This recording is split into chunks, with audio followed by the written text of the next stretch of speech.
Good evening, everyone. Sorry for the delay. Some technical glitches happened. My name is Sumit Balecha. I am 2017 batch IRS officer, Indian Revenue Service. My optional was sociology. So obviously I will talk about sociology option, but first I will discuss about how to choose an optional subject. तो आप में से कोई है जिसको पहले से सब क्लियर है, उसको ये मतलब या फिर किसी को डाउट्स है कि ऑप्शनल चूज करने में डाउट है, सब क्लियर है सोशियोलॉजी की? Are everyone of clear about sociology option? नहीं, डाउट्स है ना कि ऑप्शन क्या चूज करते?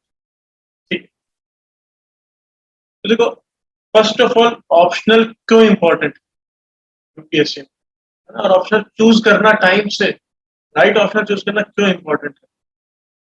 आप लोगों को पैटर्न पता हो यूपीएससी का कि 4 जीएस, अच्छा प्रीलिम्स के मार्क्स जुड़ते हैं क्या? फाइनल इसमें मेंस के मार्क्स जुड़ते हैं, इंटरव्यू के मार्क्स जुड़ते हैं? मेंस में अगर आप देखोगे तो कितने जीएस के पेपर होते हैं? 4 होते हैं, जीएस 1 to 4, और एक ऐसे होता है, बाकी एक ऑप्शनल होता है। जीएस में टोटल 1000 मार्क्स का होता है 4 पेपर, और आपको पता होगा कि डायनामिसिटी कितनी है। आप किसी भी हद का प्रिपेयर कर लो, किसी भी सोर्स से प्रिपेयर कर लो, कितना भी कर लो, तो टॉपर्स के आप मार्क्स देखोगे 1000 में से इट रेंजेस बिटवीन 420 to 450। अगर आप लोग कभी भी देखो तो टॉपर्स के जो मार्क्स होते हैं, एक सेकंड, पेन, ठीक है मैं ऐसे ही डिस्कस कर लेता हूँ। हाँ, 420 से 450 में रेंज करते हैं। क्यों? क्योंकि पेपर ऐसा डायनेमिक होता है कि आप किसी भी हद की प्रिपरेशन करो तो एक आपका डायनेमिक पहले से एक पोर्शन इंक्लूडिंग ऐसे, फिर एक आता है ऑप्शनल। तो अगर ऑप्शनल भी आपका डायनेमिक हो तो क्या आप सब कुछ रिस्क पे रख रहे हैं, है ना? तो एक ऑप्शनल एक ऐसा हो जिसमें थोड़ा उसके कुछ क्राइटेरिया होते हैं, हाउ टू चूज ऑप्शनल, उस पर हम आएंगे। बट ऑप्शनल इसलिए मैटर करता है, आप कभी देखिए रैंक जो होती है लिस्ट में, ऑप्शनल बहुत बड़ा रोल प्ले करता है आपकी रैंक डिसाइड करने। To clear the exam you need good GS, है ना? जीएस में अच्छे मार्क्स चाहिए, बट रैंक जो आती है वो ऑप्शनल बहुत बड़ा रोल प्ले करता है। ठीक है, इसलिए ऑप्शनल चूज करना सबसे इंपॉर्टेंट एक डिसीजन होता है इस प्रिपरेशन। आप में से कोई इस साल लिख रहा है? Anyone writing this year? जो अगले साल लिख रहे हैं उनके लिए भी, उनके लिए ज्यादा एडवांटेज है कि अगर वो बहुत पहले डिसाइड कर लें एक साल, तो they are in a far better position. क्योंकि हर साल एक ऐसा पैटर्न है कि 13 कितने प्रीलिम्स क्लियर करते हैं, कितने लोग? 13,000 कह रहा हूँ। उनमें से 8,000 लोग वो होते हैं जो प्रीलिम्स के अगले दिन अपना ऑप्शनल शुरू करते हैं, है ना? फिर 100 डेज बचते हैं और फिर उसकी प्रिपरेशन होती है, तो 8,000 पहले ही रेस से बाहर हो जाते हैं। तो कंपटीशन एक्चुअली सिर्फ 5,000 लोगों में होता है जिनको पहले से गेम पता है, स्मार्टली उन्होंने प्रिपरेशन की है अपनी शुरू से, ऑप्शन को कंसीडर करते हुए की है। तो ये सिर्फ 20% लोगों के बीच में होता है। जो कहते हैं ना कि यूपीएससी में सक्सेस परसेंटेज 0.001 है, इट्स नॉट 0.001, इट्स एक्चुअली 20%, है ना? क्यों? क्योंकि प्रीलिम्स जो सिंसियर है उसका प्रीलिम्स निकलता है।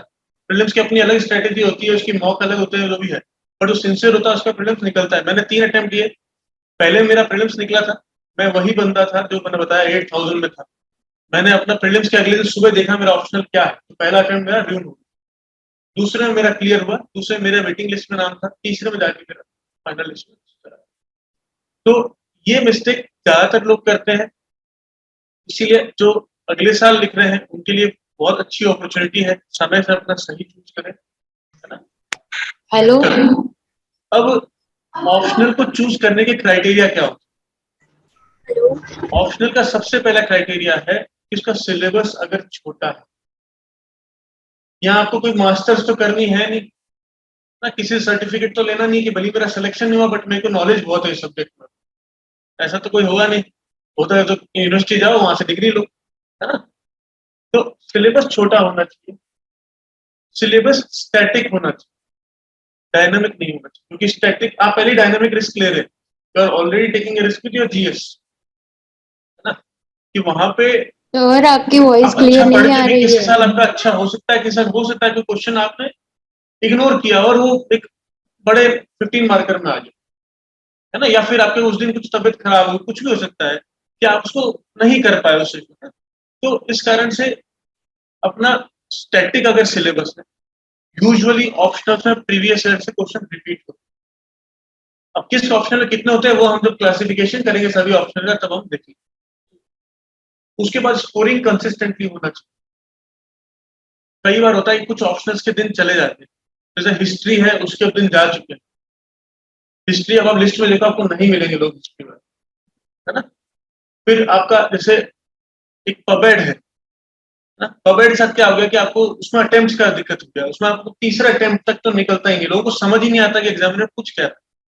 पबेड जैसा सब्जेक्ट वो 3-4 आपको दिखेगा टॉप लिस्ट में नाम आ रहे हैं लोगों के पबेड से, उनके अटेम्प्ट देखना कितना अटेम्प्ट है, क्योंकि तीसरा या चौथा अटेम्प्ट से नीचे वाला तो मुश्किल तो मिलेगा।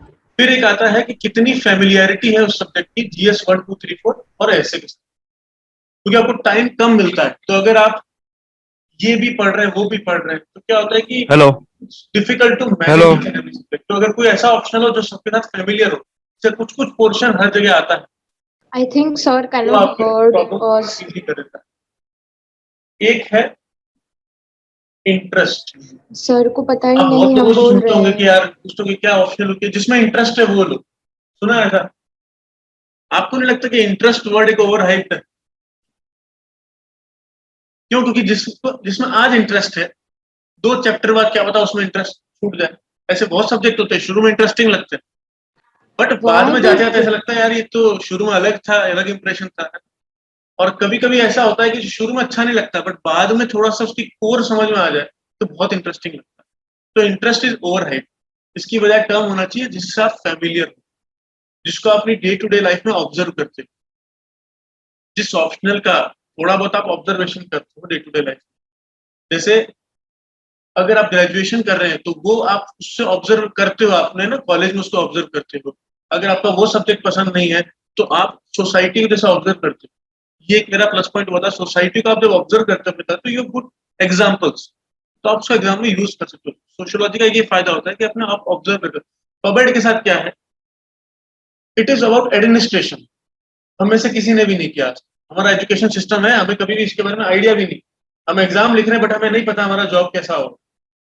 एम आई राइट? कि जॉब के अंदर कैसे काम होता है, कैसे ब्यूरोक्रेसी काम करती है, हमें नहीं पता।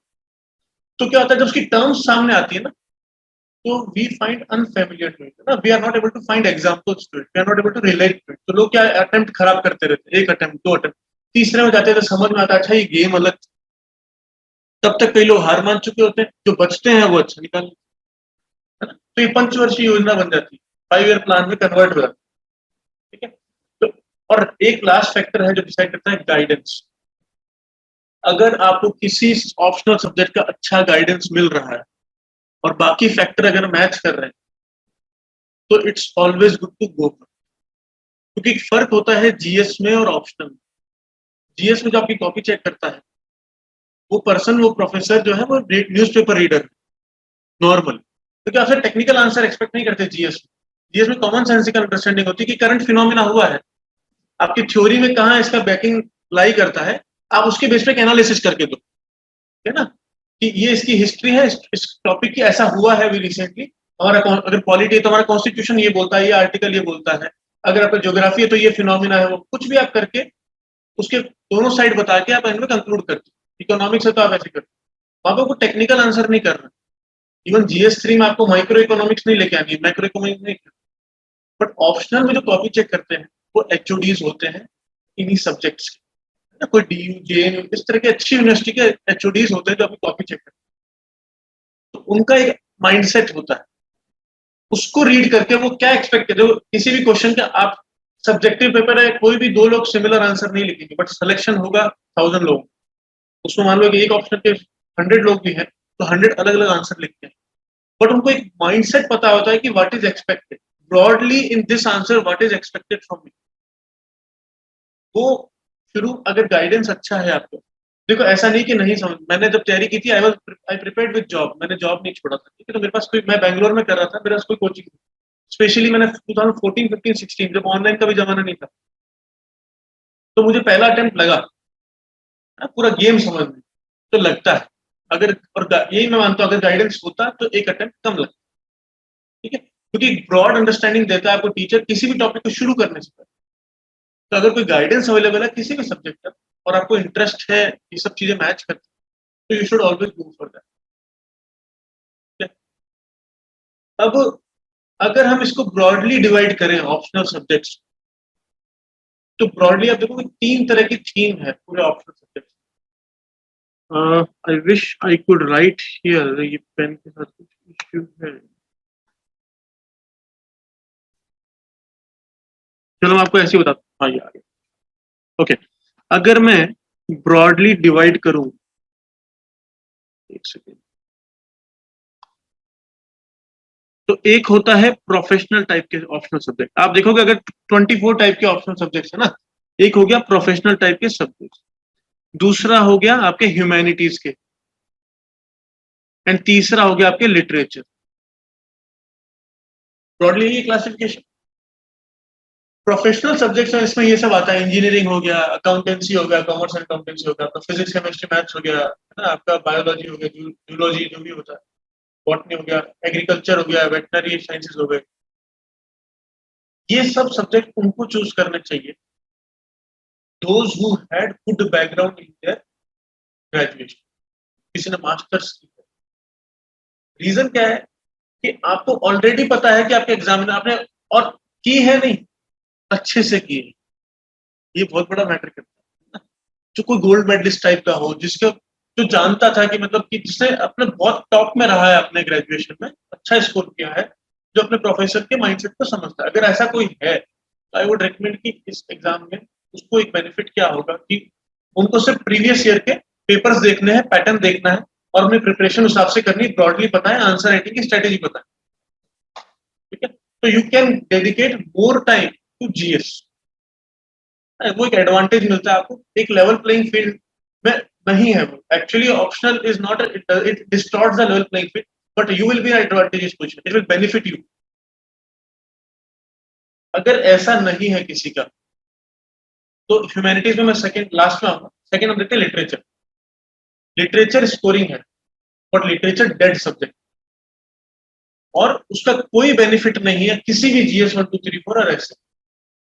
तो अगर आप लिटरेचर बैकग्राउंड नहीं है, तो you will study literature also and you will study GS paper also, जिसका कोई लिंक नहीं है, तो आपको पूरी मेहनत दोनों में करनी, तो वो लिंकेज नहीं है। तो किसी को अगर ऐसा लगता है कि मेरा गुजराती बैकग्राउंड है, मुझे गुजराती लिटरेचर इंटरेस्ट आता है, तो आपको नहीं आता, मैं देख लिया गर्दन तो इतनी जोर जोर से हिल रही है, आई अंडरस्टैंड। तो अगर कोई ऐसा है, तो इसमें भी यही है कि फिर आपको अब दिक्कत क्या होती है लिटरेचर की, मटेरियल मिलना चाहिए अच्छा, है ना, अच्छा गाइडेंस अगर है तो सो। अब आते हैं ह्यूमैनिटीज। ह्यूमैनिटीज में अगर आप देखोगे तो इसमें ज्योग्राफी है, इसमें इकोनॉमिक्स है, इसमें पॉल साइंस है, इसमें आईआरबी आता है, इसमें पबेड है ना, फिर आपका एंथ्रोपोलॉजी है, सोशियोलॉजी है, फिलोसफी है, साइकोलॉजी है। इसमें अगर आप उठाओ शुरू में, तो देखो इकोनॉमिक्स और ज्योग्राफी, इनके साथ क्या है कि इनमें आपका मुकाबला उनसे है जो दिल्ली और डीयू जेएनयू या जो बड़ी बड़ी यूनिवर्सिटीज उनमें पढ़ रहे हैं, वो इसी ये सब्जेक्ट इसीलिए जिंदा है आज ज्यादातर, क्योंकि गवर्नमेंट ने ये एग्जाम चल, यूपीएससी एग्जाम चल, तो वो लोग इसी में शुरू से अपना, है ना, ग्रेजुएशन के बाद वो ज्यादातर लोग क्या होते हैं, यूपी बिहार से आते हैं, राजस्थान से आते हैं, जिनको इंटरेस्ट है बचपन से करना है, तो ये सब्जेक्ट शुरू से लेके चलते हैं, तो वो लोग वहां मास्टर्स कर रहे हैं। और ज्योग्राफी का सिलेबस इतना बड़ा है, इकोनॉमिक्स में स्पेशलाइज है, micro economics, micro economics specially. तो अगर आपका बैकग्राउंड नहीं है, तो इट्स ऑलवेज रिस्की। फिर लोग कहते हैं कि सर ज्योग्राफी तो 60 मार्क का आता है ना, जीएस में ओवरलैपिंग है। आप ज्योग्राफी जो पढ़ते हो ना अपनी बेसिक वाली एनसीईआरटी से, जो टीचर पे पढ़ा है, क्या उसके बियॉन्ड आता है 60 मार्क में? क्योंकि आपने अगर पेपर देखोगे आपको लगेगा जीएस वन में जो ज्योग्राफी थी बहुत बेसिक सी आती है, बेसिक फिनोमिना कुछ होगा करंट अफेयर्स में, वही आएगा, अर्बन फ्लडिंग पे आएगा, कोई अर्थक्वेक आएगा उस पर आएगा, वो आपका 1 आवर 2 आवर के टॉपिक होते हैं। तो ये एक एक्चुअली ऐसा माहौल बनाया था कि जो ज्योग्राफी वाला कि 60 मार्क्स आता है ना, ओवरलैपिंग और कहीं काम, ठीक है, उसके लिए इतना बड़ा सब्जेक्ट पढ़ना, 3 ओशनोग्राफी पढ़ना, क्लाइमेटोलॉजी पढ़ना, ये सब पढ़ना, जो कि हार्ड हाईली टेक्निकल है, जिनके लिए ग्रेजुएशन मास्टर्स कर रहे हैं लोग, उनसे रिस्क लेना एक बड़ा रिस्की काम। इंटरेस्ट आता है तो बात अलग, कोई इंटरेस्ट फिर ओवर हाइप्ड है, क्लाइमेटोलॉजी जाओगे, ओशनोग्राफी, तो आपका इंटरेस्ट खत्म होने लगता है। फिर हिस्ट्री के साथ दिक्कत ये हो गई कि it has stopped scoring, scoring से स्टॉप कर दिया। फिर आपका था पबेड जो मैंने बताया कि निकलता है, बट शुरू के 2-3 साल समझ ही नहीं आता कि कहना क्या चाहता है, क्योंकि फेमिलियरिटी नहीं है हमारी ना, एडमिनिस्ट्रेशन ब्यूरोक्रेसी से फेमिलियरिटी। पॉल साइंस अच्छा सब्जेक्ट है, लोग इससे निकालते हैं पॉल साइंस, लेकिन बहुत एक ओनली ऑप्शनल है जो कि बहुत डायनामिक। तो ये रिस्की वाला गेम है कि आप रिस्क ले रहे हो, कभी कभी तो ये छप्पर फाड़ता है। अगर क्योंकि देखो जिन्होंने भी आप जैसे टीना डाबी का लोग एग्जांपल देते हैं, उसके पास पॉल साइंस आया था, उसने ग्रेजुएशन की थी, पॉल साइंस आया, उसने 3 साल, उसको 10वीं क्लास से था, 10th स्टैंडर्ड से she wanted to become an officer, तो उसने सीधा अपना वहीं से ग्रेजुएशन की है उसमें, इसीलिए निकाला, नहीं तो इसीलिए फर्स्ट अटेम्प्ट में नहीं निकलता, क्योंकि शी अंडरस्टूड द डायनामिक्स कि शी वाज प्रिपेयर्ड। अगर आप ग्रेजुएशन मन से करो कि मुझे इस एग्जाम में लिखना, तो आप उसी पर्सपेक्टिव से पढ़ते हो। जैसे अभी पीएसआई में क्वेश्चन आता है कि दिक्कत क्या है कि पॉलिटिकल साइंस एक ऐसा सब्जेक्ट है तो पहले इवॉल्व नहीं, अब इवॉल्व कर रहा है, स्पेशली इंटरनेशनल डायमेंशन। यही एक सब्जेक्ट है जिसमें रिसर्च हो रही है अभी, बाकी सब सब्जेक्ट ऑलमोस्ट डेड हो रहे हैं, बट इस सब्जेक्ट में इवोल्यूशन है, इंटरनेशनल रिलेशन स्पेशली, तो ये थोड़ा डायनामिक होता है। जैसे कभी शशि थरूर की बुक से पूछ लेते हैं, पैक्स इंडिका से, कभी किसी इंटरनेशनल जो जो लिखते हैं इंटरनेशनल राइटर्स उनकी बुक से पूछ लेते हैं, तो वो एक थोड़ा सा रिस्की सब्जेक्ट। फिर आता है साइकोलॉजी, हाईली वेग, कोई रेलेवेंस नहीं है जीएस 1 to 4 ऐसे में, कोई कंट्रीब्यूशन नहीं है उसका। अब आते हैं सोशियोलॉजी, कि सोशियोलॉजी बाय आई चोज, कि क्यों मुझे गाइडेंस मिला। सोशियोलॉजी का प्लस पॉइंट क्या है, सबसे पहला इसका syllabus, it has the smallest syllabus, staticness इसका, इसमें सिर्फ 6 थिंकर है, अगर किसी ने सिलेबस देखा उसमें सिर्फ 6 थिंकर है, 6 के 6 मर चुके। That's a, I will not call it a good news, but it's a, for students it's a good news. It's awesome. Paper 2 Indian sociology में एक ही थिंकर जिंदा थे जो कोविड में भी उनकी डेथ हो गई है ना, एक ही थिंकर योगेंद्र सिंह बचे थे जो लास्ट पिलर थे इंडियन सोशियोलॉजी के, उनकी भी डेथ हो गई कोविड। ठीक है, तो सोशियोलॉजी इतना स्टैटिक है कि 80 to 85% क्वेश्चन रिपीट है।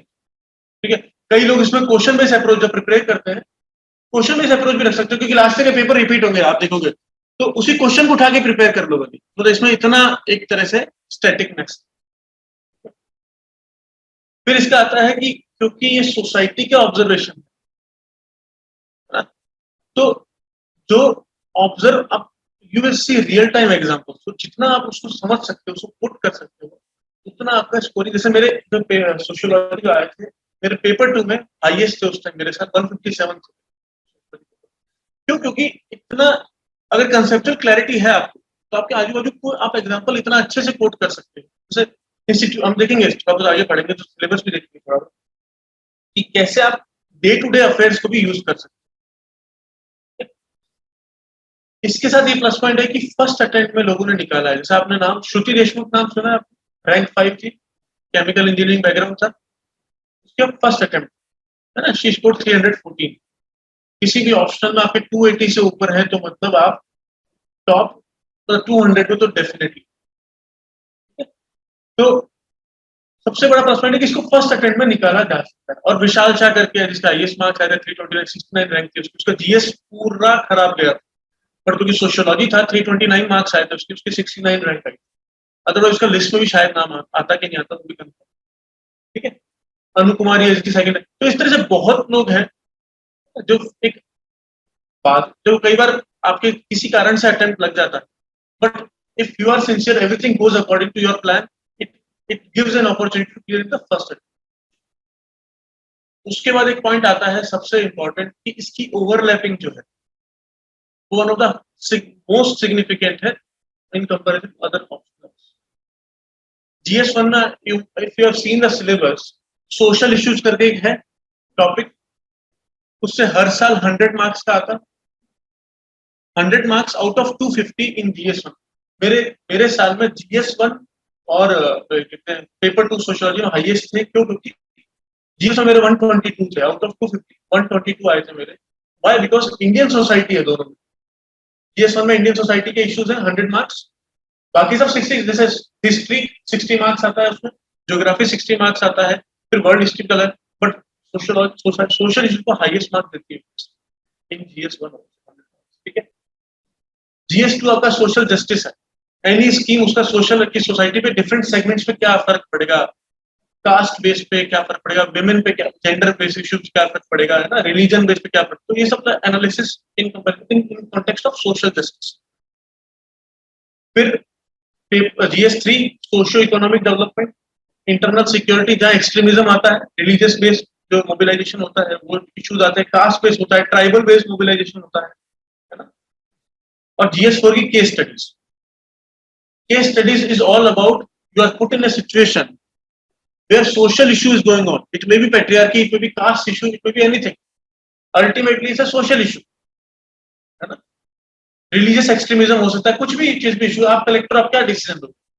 तो ये इतना सिंपल तो होता नहीं कि ऐसा ये आप 4 लाइन में नहीं लिख सकते, इसको जेल डाल दूंगा उसको जेल डाल दूंगा, ऐसा तो नहीं। आप लॉन्ग टर्म सोल्यूशन दोगे, शॉर्ट टर्म तो दोगे बट लॉन्ग टर्म भी दोगे। लॉन्ग टर्म सोल्यूशन आता है considering social dynamics of society, of that particular society, क्या सोशल डायनामिक्स। जैसे अभी कहा था केस स्टडी कि मिड डे मील चल रहा है, वहां पे एक लेडी जो कुकिंग कर रही है वो नई आई है, she belongs to scheduled caste. अब क्या है कि गांव के जो लोगों ने अपने बच्चे भेजना बंद कर दिया school, so how will you address this problem. इसमें अब आपको ये अब आपको आप you will understand the caste dimension, जो कि सोशियोलॉजी का एक कोर टॉपिक पेपर 2, कि it's not just about practice, it's about the mindset, क्योंकि थाउजेंड्स ऑफ ईयर्स से वायर्ड हो चुका है। तो एक aggressive policy will not work, है ना। किसी भी सोसाइटी में 10% लोग होते हैं हाईली एग्रेसिव होते हैं वन साइड पे, 10 होते हैं दूसरी साइड। जो 80% होते हैं वो होते हैं फेंस सिटर, जहां हवा बह रही है वहां जाते हैं। You will first address them who do not have that mindset, but because of social pressure they are doing it.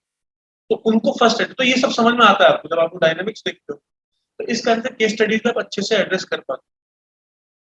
Last but not the least, ऐसे पेपर, ऐसे पेपर में मिनिमम एक ऐसे आता है, मिनिमम हर साल आप उठा के देखोगे। जैसे इस साल का टॉपिक था, लास्ट वाला आया ऐसे का, patriarchy is the least noticed but most significant social structure of social inequality. हर साल, ऑलमोस्ट हर साल विमेन पे एक ऐसे आता है, विमेन एम्पावरमेंट।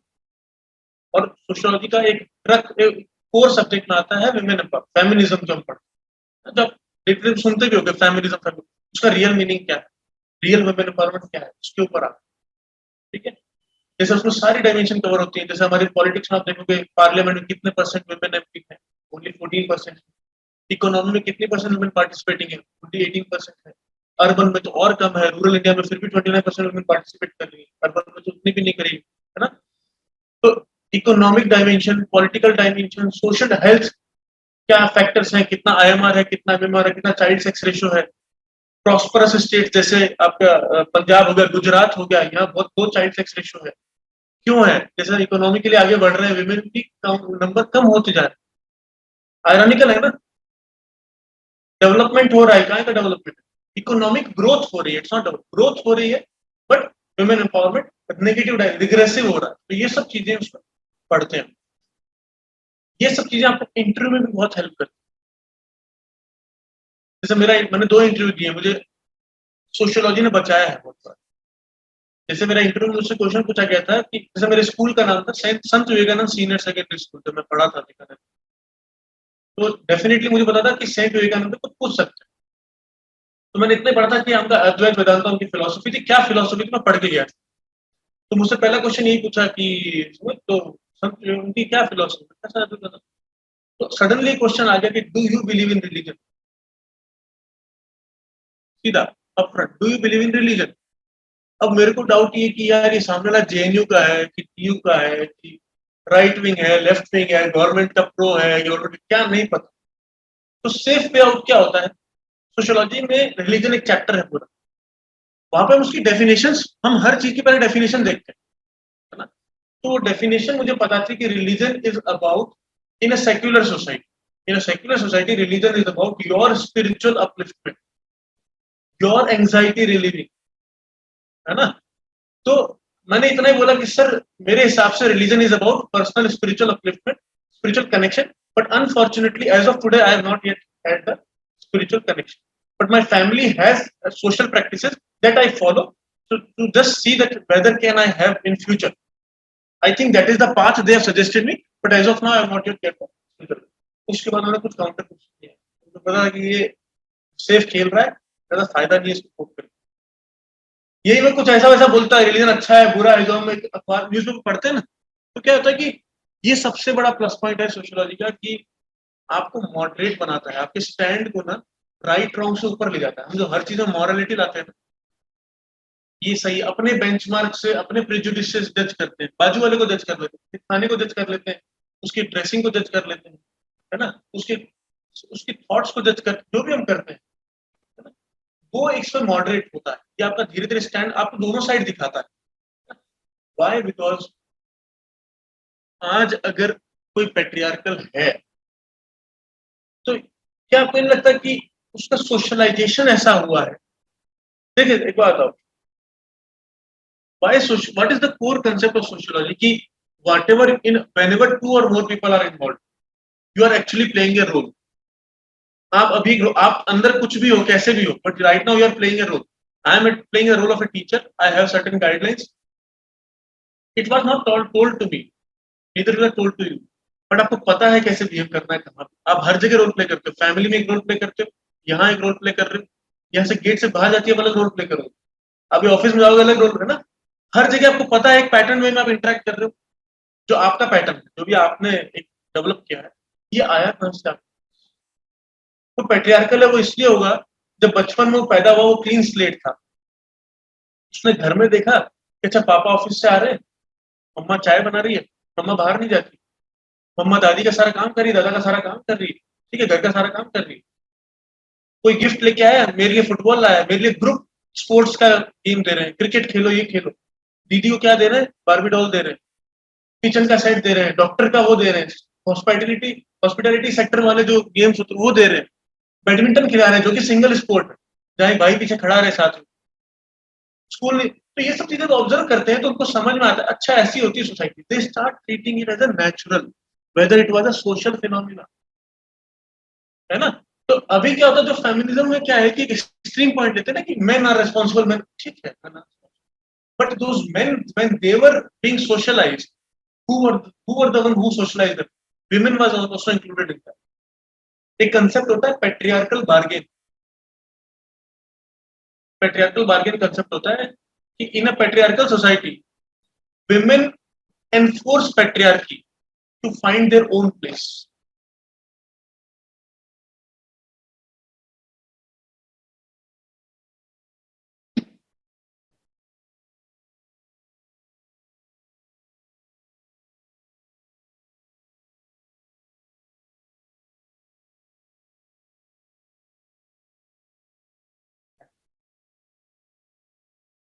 तो क्या होता है कि जब सोसाइटी में, जैसे आप ये देखते हो सास बहू सीरियल, किसी ने देखा भली ना हो, एडमिट भी नहीं करोगे मुझे पता है, बट इनमें क्या होता है, यू माइट हैव सीन कि एक विमेन एनफोर्स कर रही होती है पेट्रियार्की, मेन चुपचाप बैठे होते हैं।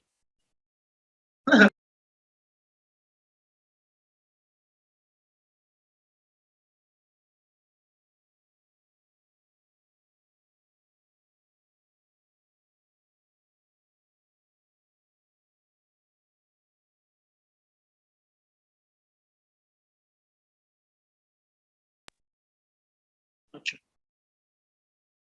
अच्छा, कुछ ऑनलाइन भी चैट्स में क्वेश्चन आ रहे हैं, एक सेकंड।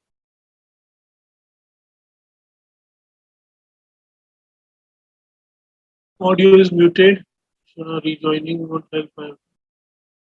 अभी क्लियर है क्या? Can anyone type in the chat box, is everything clear now? Clear? Yes, sir. ठीक है। हाँ, तो that's why women is also playing a role, everybody is playing a role, और role क्यों होता है, what is role? It is socially defined expectation। आप वही करो जो आपसे एक्सपेक्टेड। आप जब किसी कंपनी को ज्वाइन करते हो तो क्या होता है कि मेरा रोल क्या हो, what will be my role, आप इंटरव्यू पूछते हो ना लास्ट में, what will be my role, means what is expected of me. तो सोसाइटी में भी all whenever two people are involved in an interaction situation, we all are playing that role. तो sociology में इतना ही है, हर कंसेप्ट में ये देखते हैं कि क्या वैल्यूज और नॉर्म्स है जो इसको गवर्न करते हैं।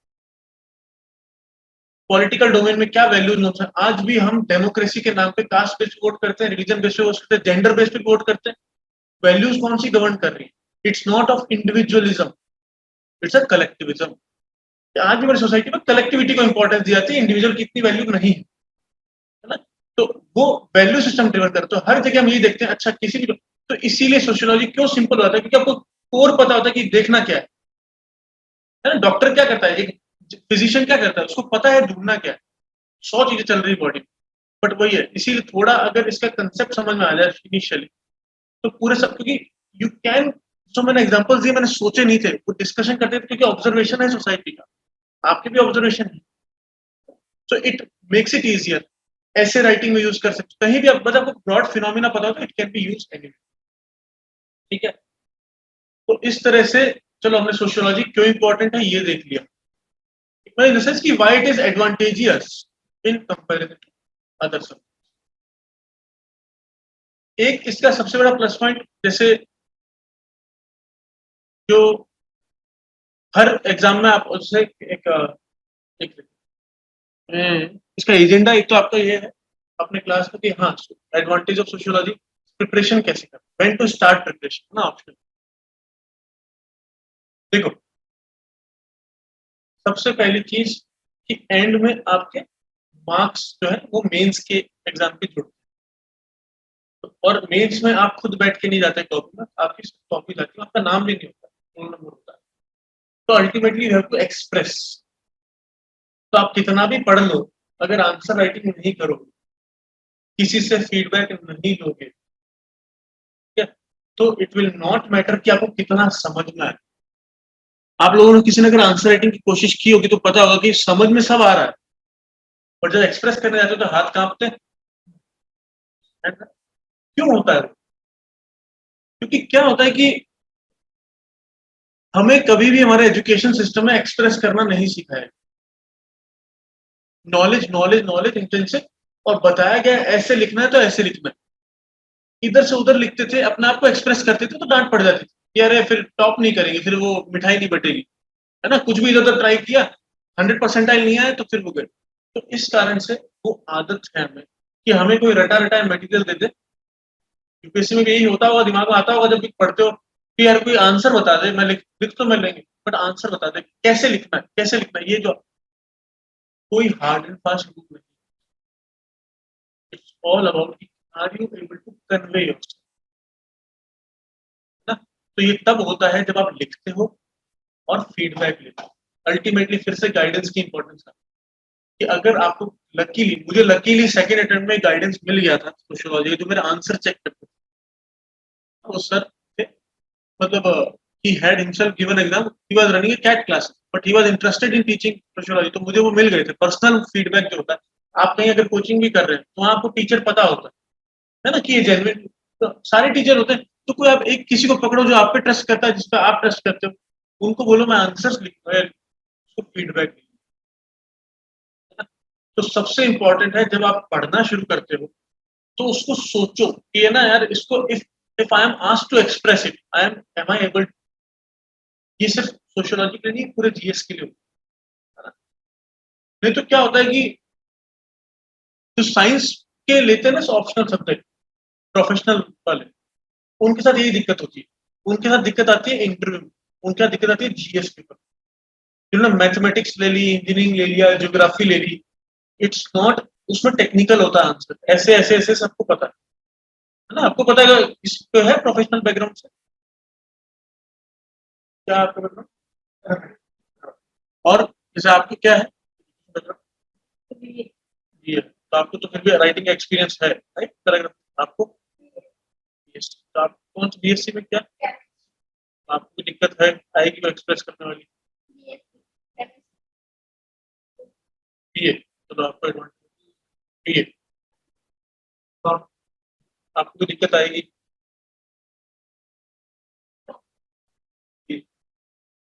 तो बताइए पैरामेडिक।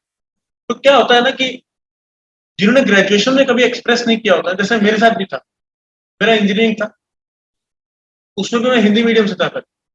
मतलब इन सेंस कि 12th तक मैं हिंदी मीडियम था, ग्रेजुएशन तो चलो इंजीनियरिंग इंग्लिश में होती है, तो कभी एक्सप्रेस नहीं किया था अपने आप को। मैंने एग्जाम लिखा है इंग्लिश में, अब होता है ग्रेजुएशन तक क्या इंग्लिश होती है इंजीनियरिंग वालों की, LHS इक्वल टू RHS, है ना, इतना ही इंग्लिश के वर्ड यूज होते हैं, बाकी इतना कुछ नहीं होता इंग्लिश।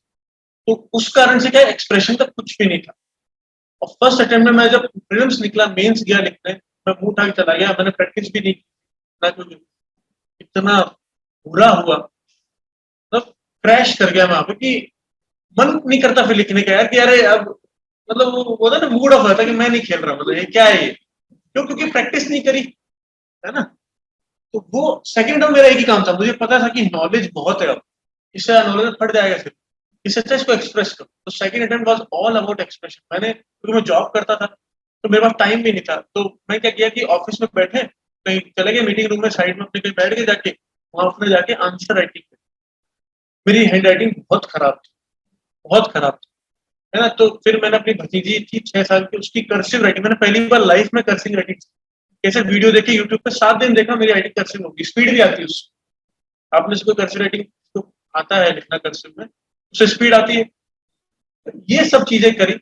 ये सब कब होता है, या तो आप एक अटेम्प्ट खराब करो, और दूसरे गलतियों से देखो, मैंने क्या किया, पहले अटेम्प्ट में मेंस की तैयारी नहीं की, गलती करी, दूसरे में मेंस की तैयारी कर ली, थोड़ा इंटरव्यू जाके मेरा 165 आया, तीसरे अटेम्प्ट जाके वो भी क्लियर हो। तो गलती कर करके सीखा, बट अगर किसी और की गलती से सीख सकते हो, इसीलिए होता है ना आदमी, इसीलिए तुम यहाँ अपनी घर छोड़ के यहाँ बैठे हो, कहीं किसी और की गलती से सीख लो कुछ। तो इसको प्लीज इंप्लीमेंट करना। बहुत बुरा लगता है जब नॉलेज होते हुए भी नहीं निकलता, है ना, मेहनत सारी खराब हो जाती है, क्योंकि एंड में it's all about expression, it's not about. लोग इसको समझते हैं सिर्फ नॉलेज का गेम, गेम के रूल ही नहीं समझते कि नॉलेज लिए जा रहे हो, 4 सोर्स से पढ़ रहे हो, 5 सोर्स से पढ़ रहे हो, एक source, reliable source, multiple revision rather than multiple sources no revision. Multiple source हमेशा कंफ्यूजन करेगा, कभी भी नोट कर लेना, बट ये मान के चलो कोई कुछ नया नहीं बताता,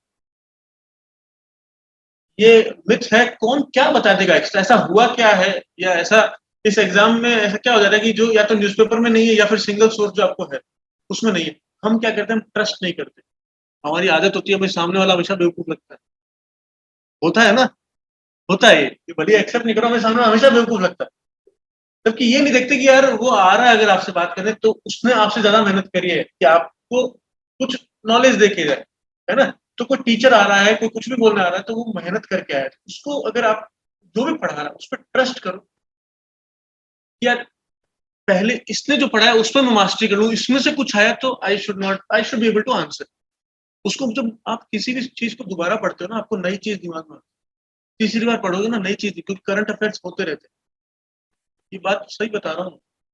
रीडिंग, हमें दिक्कत क्या है, हमारे बचपन से हमने जो पढ़ा है, हमारी ऐसी आदत नहीं है कि हम एक बार में पढ़े और समझ जाए। करेक्ट, हमें नहीं समझ में आता एक बार में, और हमें क्या होता है, हमें समझ में नहीं आया तो हम उसकी गलती मानते हैं सामने वाले कि ढंग से नहीं समझाया, ढंग से नहीं बनाए नोट्स। फिर हम दूसरे पे जाते हैं, क्या नया कर लेगा वो लिखेगा अलग तरीके से, एवरीबडी इज डिफरेंट, सब्जेक्टिव होता है, वो अलग तरह से एक्सप्रेस करेगा। आपने वो पढ़ लिया, आप फिर यार मजा नहीं आया, फिर तीसरे पे जा रहे, अरे यार पहले वाले को 3 बार पढ़ लो ना, ये सेम चीज जो दूसरी जगह दिख रही ना आपको, वो आपके दिमाग, उसने क्या किया, उसने यहीं से पढ़ के नोट्स बनाए दूसरे, उसको भी कमाना है तो वो अपने तरह से एक्सप्रेस कर रहा है। एक ही चीज को 4-5 तरीके से हर साल नया निकालना होता है ना, जो इसका बिजनेस है उसको तो हर साल नया निकालना है, आपको उन चीजों में नहीं करना। एक सोर्स, मल्टीपल रिवीजन, एंड खुले माइंड से रिवीजन। ये नहीं कि खत्म करना, आज मुझे ये कवर करना है, आज मुझे ऐसा होता है ना, आज ये चैप्टर कवर करना और नहीं होता तो फिर गिल्ट होता रहता है, अरे यार इतना करना था, 15 पेज पढ़ने थे पॉलिटी के, 7 ही पढ़ पाए। तो इट्स ओके ना यार, आपके ब्रेन की कैपेसिटी थी, वो 7 पढ़े, वो तो क्वालिटी पढ़े, अगली बार रिवीजन करोगे 7 में 10 कर पाओगे। लंबी जर्नी है, लंबी जर्नी है, छोटे छोटे पैनिक नहीं करते। ठीक है, तो इसीलिए अगर मौका मिले शुरू में, अगर ऑप्शनल को पढ़ा रहा है कुछ, तो सबसे पहला जितना जल्दी शुरू कर सकते हो उतना, स्पेशली जो अगले साल लिख रहे हैं उनके लिए मैं, जो इस साल लिख रहे हैं वेल एंड गुड, अब तो कुछ वैसे भी अपन नहीं कर सकते, बट जो अगले साल लिख रहे हैं इसको लाइट मत लो, क्योंकि अगले साल तक तो ऑप्शनल कहीं नहीं जाना कि ना। ये गवर्नमेंट कितनी, जैसे कई लोग कहते हैं कि अरे क्या पता 3-4 साल ऑप्शनल ना हो, मुझे इतना ही लगता है जितना मैं समझा हूँ इस एग्जाम के ऊपर पॉलिटिकल माइंडसेट, जिस दिन यूपीएससी ने ऑप्शनल हटा दिया, ये सब दुकानें, पूरा दिल्ली में ठप पड़ जाएगा, यूनिवर्सिटीज ठप पड़ जाएंगी, ह्यूमैनिटीज की यूनिवर्सिटी खत्म हो। इंडिया में क्यों सोशियोलॉजी डेड पड़ा है? कोई रिसर्च ही नहीं होती। कौन लेते हैं सोशियोलॉजी? जो यूपीएससी लिख रहे हैं।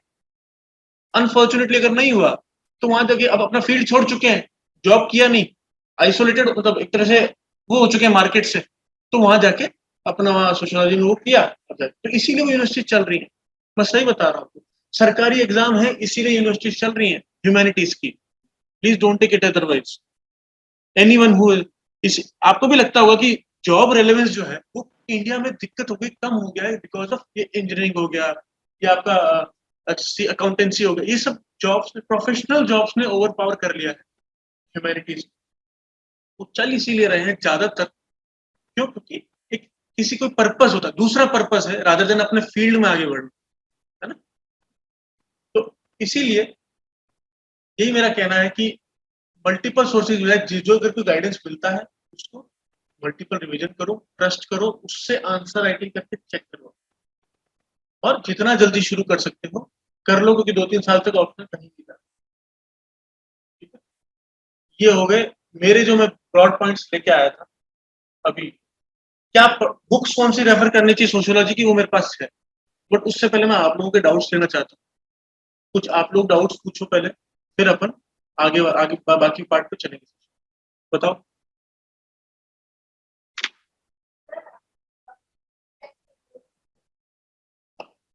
देखो यार, पहले मैंने पूछा लोगों से, वो बोलते थे कि वर्ड पावर मेड इजी आती है, ये पढ़ लो वो पढ़ लो, कुछ काम नहीं आता, बिल्कुल जरूरत नहीं है। होता क्या है कि न्यूज़पेपर, मैं द हिंदू न्यूज़पेपर पढ़ता था, आज के टाइम में शायद इंडियन एक्सप्रेस भी बोलते हैं, वो भी अच्छा है इसका, बट मैं द हिंदू पढ़ता था। द हिंदू के इंग्लिश बहुत टफ है, मेरे लिए तो बहुत टफ थी। उसको आप पढ़ोगे ना ईमानदारी से, मेरे को 3 घंटे लगते थे न्यूज़पेपर पढ़ने में रोज, है रोज न्यूज़पेपर पढ़ने, क्योंकि मैं एडिटोरियल पढ़ने में 1.5-2 घंटे लग जाते थे अपनी स्लो स्पीड से, और घंटे भर में मैं अंदर की भी न्यूज पूरी पढ़ता था। ये एक, पता है, ये सब कॉन्शियस में आपका धीरे धीरे डेवलप होता है। इट्स, आप कभी फोर्सफुल इंग्लिश इंप्रूव करोगे कुछ नहीं होगा। इट्स ऑल अबाउट कि आप उसको जब मीनिंग, हर चीज का मीनिंग समझने में फोकस करोगे। अखबार में लग रहा है टाइम तो लग रहा है, newspaper should take as much time as possible. तो उससे क्या होता है कि सब कॉन्शियस में वो चीजें डेवलप होना, आप वो लाइनें इमिटेट करने लगते, है ना? तो मेरा उसी से हुआ कि मैं न्यूज़पेपर पढ़ता था ईमानदारी से, उसमें कोई कॉम्प्रोमाइज नहीं। मैंने 3 अटेम्प्ट दिए, 1000 डेज में पढ़ा हूँ, हर दिन मैं 3 घंटे देता, इवन लास्ट अटेम्प्ट तक मेरा 3 घंटे में रोज पढ़ता था। सारा न्यूज़पेपर अंदर के भी पढ़ते हो ना, तो उससे क्या होता है, एक तो वो होता है कि जो आपके लोकल इशू है वो एक्चुअली नेशनल इशू है। जो आपकी सिटी में प्रॉब्लम है वो सारी सिटीज में प्रॉब्लम है ना। जैसे ये पोल्यूशन हो गया, वाटर बॉडीज क्या, वाटर स्कैरसिटी हो गया, अर्बन फ्लडिंग हो रही है, ट्रैफिक हो गया, ये सब सिटीज की प्रॉब्लम है। फैमिलीज में इशू होते हैं, जैसे कोई मर्डर हो गया मनी को लेके, या पेट्रियार्कल डोमेस्टिक वायलेंस हो गया, ये पूरे इंडिया में हो रहा है ना। तो वो एक फायदा भी होता है, और जितना आप पढ़ोगे ना, कि हमें आदत नहीं थी पढ़ने की, इसीलिए हम एक्सप्रेस नहीं कर पाते। जितना आप पढ़ोगे उसको खुद से, तो न्यूज़पेपर में फोकस करो, अपने आप डेवलप हो जाए इंग्लिश राइटिंग में। और जब अंडरस्टैंडिंग डेवलप होती है सिक्वेंशियली, तो आपका इंटरव्यू के लिए भी प्रिपेयर होता है। वो सब सबकॉन्शियसली होता है, धीरे धीरे प्रिपेयर होता है। क्योंकि यार देखो, एक चीज और मैं बोलता हूँ कि कई लोग सोचते हैं कि जब तक पूरा सिलेबस नहीं हो जाएगा तब तक हम मॉक नहीं लिखेंगे। ऐसा कईयों को होता होगा, तो कईयों को होता है। हाँ, ये एग्जाम का ना नेचर समझना, जिनको भी ऐसा लगता है कि हाँ हम तैयार करके करेंगे, ये जॉब क्या है? Ultimately it is about handling unanticipated situation. क्यों जीएस पेपर इतना डायनामिक है? कितना भी प्रिपेयर कर लो, प्रीलिम्स क्यों डायनामिक है? वो चाहते हैं, उनको ऐसे लोग चाहिए जिनको नॉलेज नहीं, नॉलेज चाहिए होता ना तो यूनिवर्सिटी जाके उठा लेते हैं, जो एमफिल किए हुए हैं, जो गोल्ड मेडलिस्ट है, सीधा रिक्रूट कर लेते, हर यूनिवर्सिटी से 2-2 रिक्रूट कर लेते। उनको नॉलेजेबल पर्सन, नॉलेज हो, बट उनको बेसिकली वो चाहिए तो उस नॉलेज को अप्लाई कर सकते इन पैनिक सिचुएशन। आप कलेक्टर बनोगे, कोविड हो गया, बाढ़ आ गई, भूकंप आ गया, जिसके लिए कोई डिफाइंड मैनुअल नहीं है, डिफाइंड स्टेप्स नहीं है, तो क्या करोगे? अप्लाई करोगे ना जो कुछ पता है थोड़ा बहुत। नॉलेज तो गूगल पे भी है। मेन एप्लीकेशन है अनएंटिसिपेटेड सिचुएशन कैसे हैंडल कर, पुलिस में वो राइटिंग हो गई। जैसे मैं हमारे इनकम टैक्स में हम जाते हैं, जैसे रेट पे मैं गया, मेरी फर्स्ट, मेरे को आज भी बताया, मैं अकेडमी से ट्रेनिंग करके आया था, बैंगलोर ज्वाइन किया था मैंने, फर्स्ट डेट थी, हम फैमिली जहाँ गए, वहां जो ओल्ड लेडी थी 80 ईयर्स, उनको हार्ट अटैक आ गया था टीम देख, और हमारी हालत टाइट, क्या करना है भाई, केस हो जाएगा। तो कैसे पूरी फैमिली चढ़ गई, उनको तो बहाना भी मिल गया, इस बहाने इनको भगाओ बाहर, पीछे अपना डिस्ट्रॉय करो जो भी प्रूफ है, जो भी मनी है, तो उसको कैसे हैंडल करोगे आप? ठीक है, तो ये सब सिचुएशन के लिए आपको हायर किया जाए। आप रेलवे ज्वाइन करते हो तो अब तो रेलवे हटा रही है गवर्नमेंट, हटा भी दी है, रेलवे ट्रैक से उतर गई, क्या कर लोगे? है ना? तो कैसे एडमिनिस्ट्रेशन कैसे करना है, मैनेज कैसे करना उस जॉब पे, इसीलिए पेपर ऐसा है। तो अगर उस माइंडसेट से नहीं खेलोगे कि यार पेपर ऐसा है मैं नहीं कर रहा, ये नहीं चलेगा। ये पेपर लेवल प्लेइंग फील्ड करेगा, ये एक्चुअली बेनिफिशियल है उनके लिए जो, बट आप पहला अटेम्प्ट होगा आपका, बट जो चौथा अटेम्प्ट में आप और वो सेम पेज पे, इसीलिए इसका 3-4 अटेम्प्ट में नहीं निकलता ना, उसका मुश्किल होता है कि आगे निकले, क्योंकि exam is not about multiple attempt, this exam is more about how you can handle when you are prepared for handling unanticipated. इसीलिए 3 लेयर है इसमें, पहला प्रीलिम्स में वो खेलते हैं आपके साथ, उसमें बाहर कर देते हैं जो ऐसा नहीं हैंडल, जो बच गया प्रीलिम्स स्मार्टली निकल गया, वो मेंस में पकड़ लेते हैं उसको, मेंस में नहीं तो इंटरव्यू में पकड़ लेते हैं।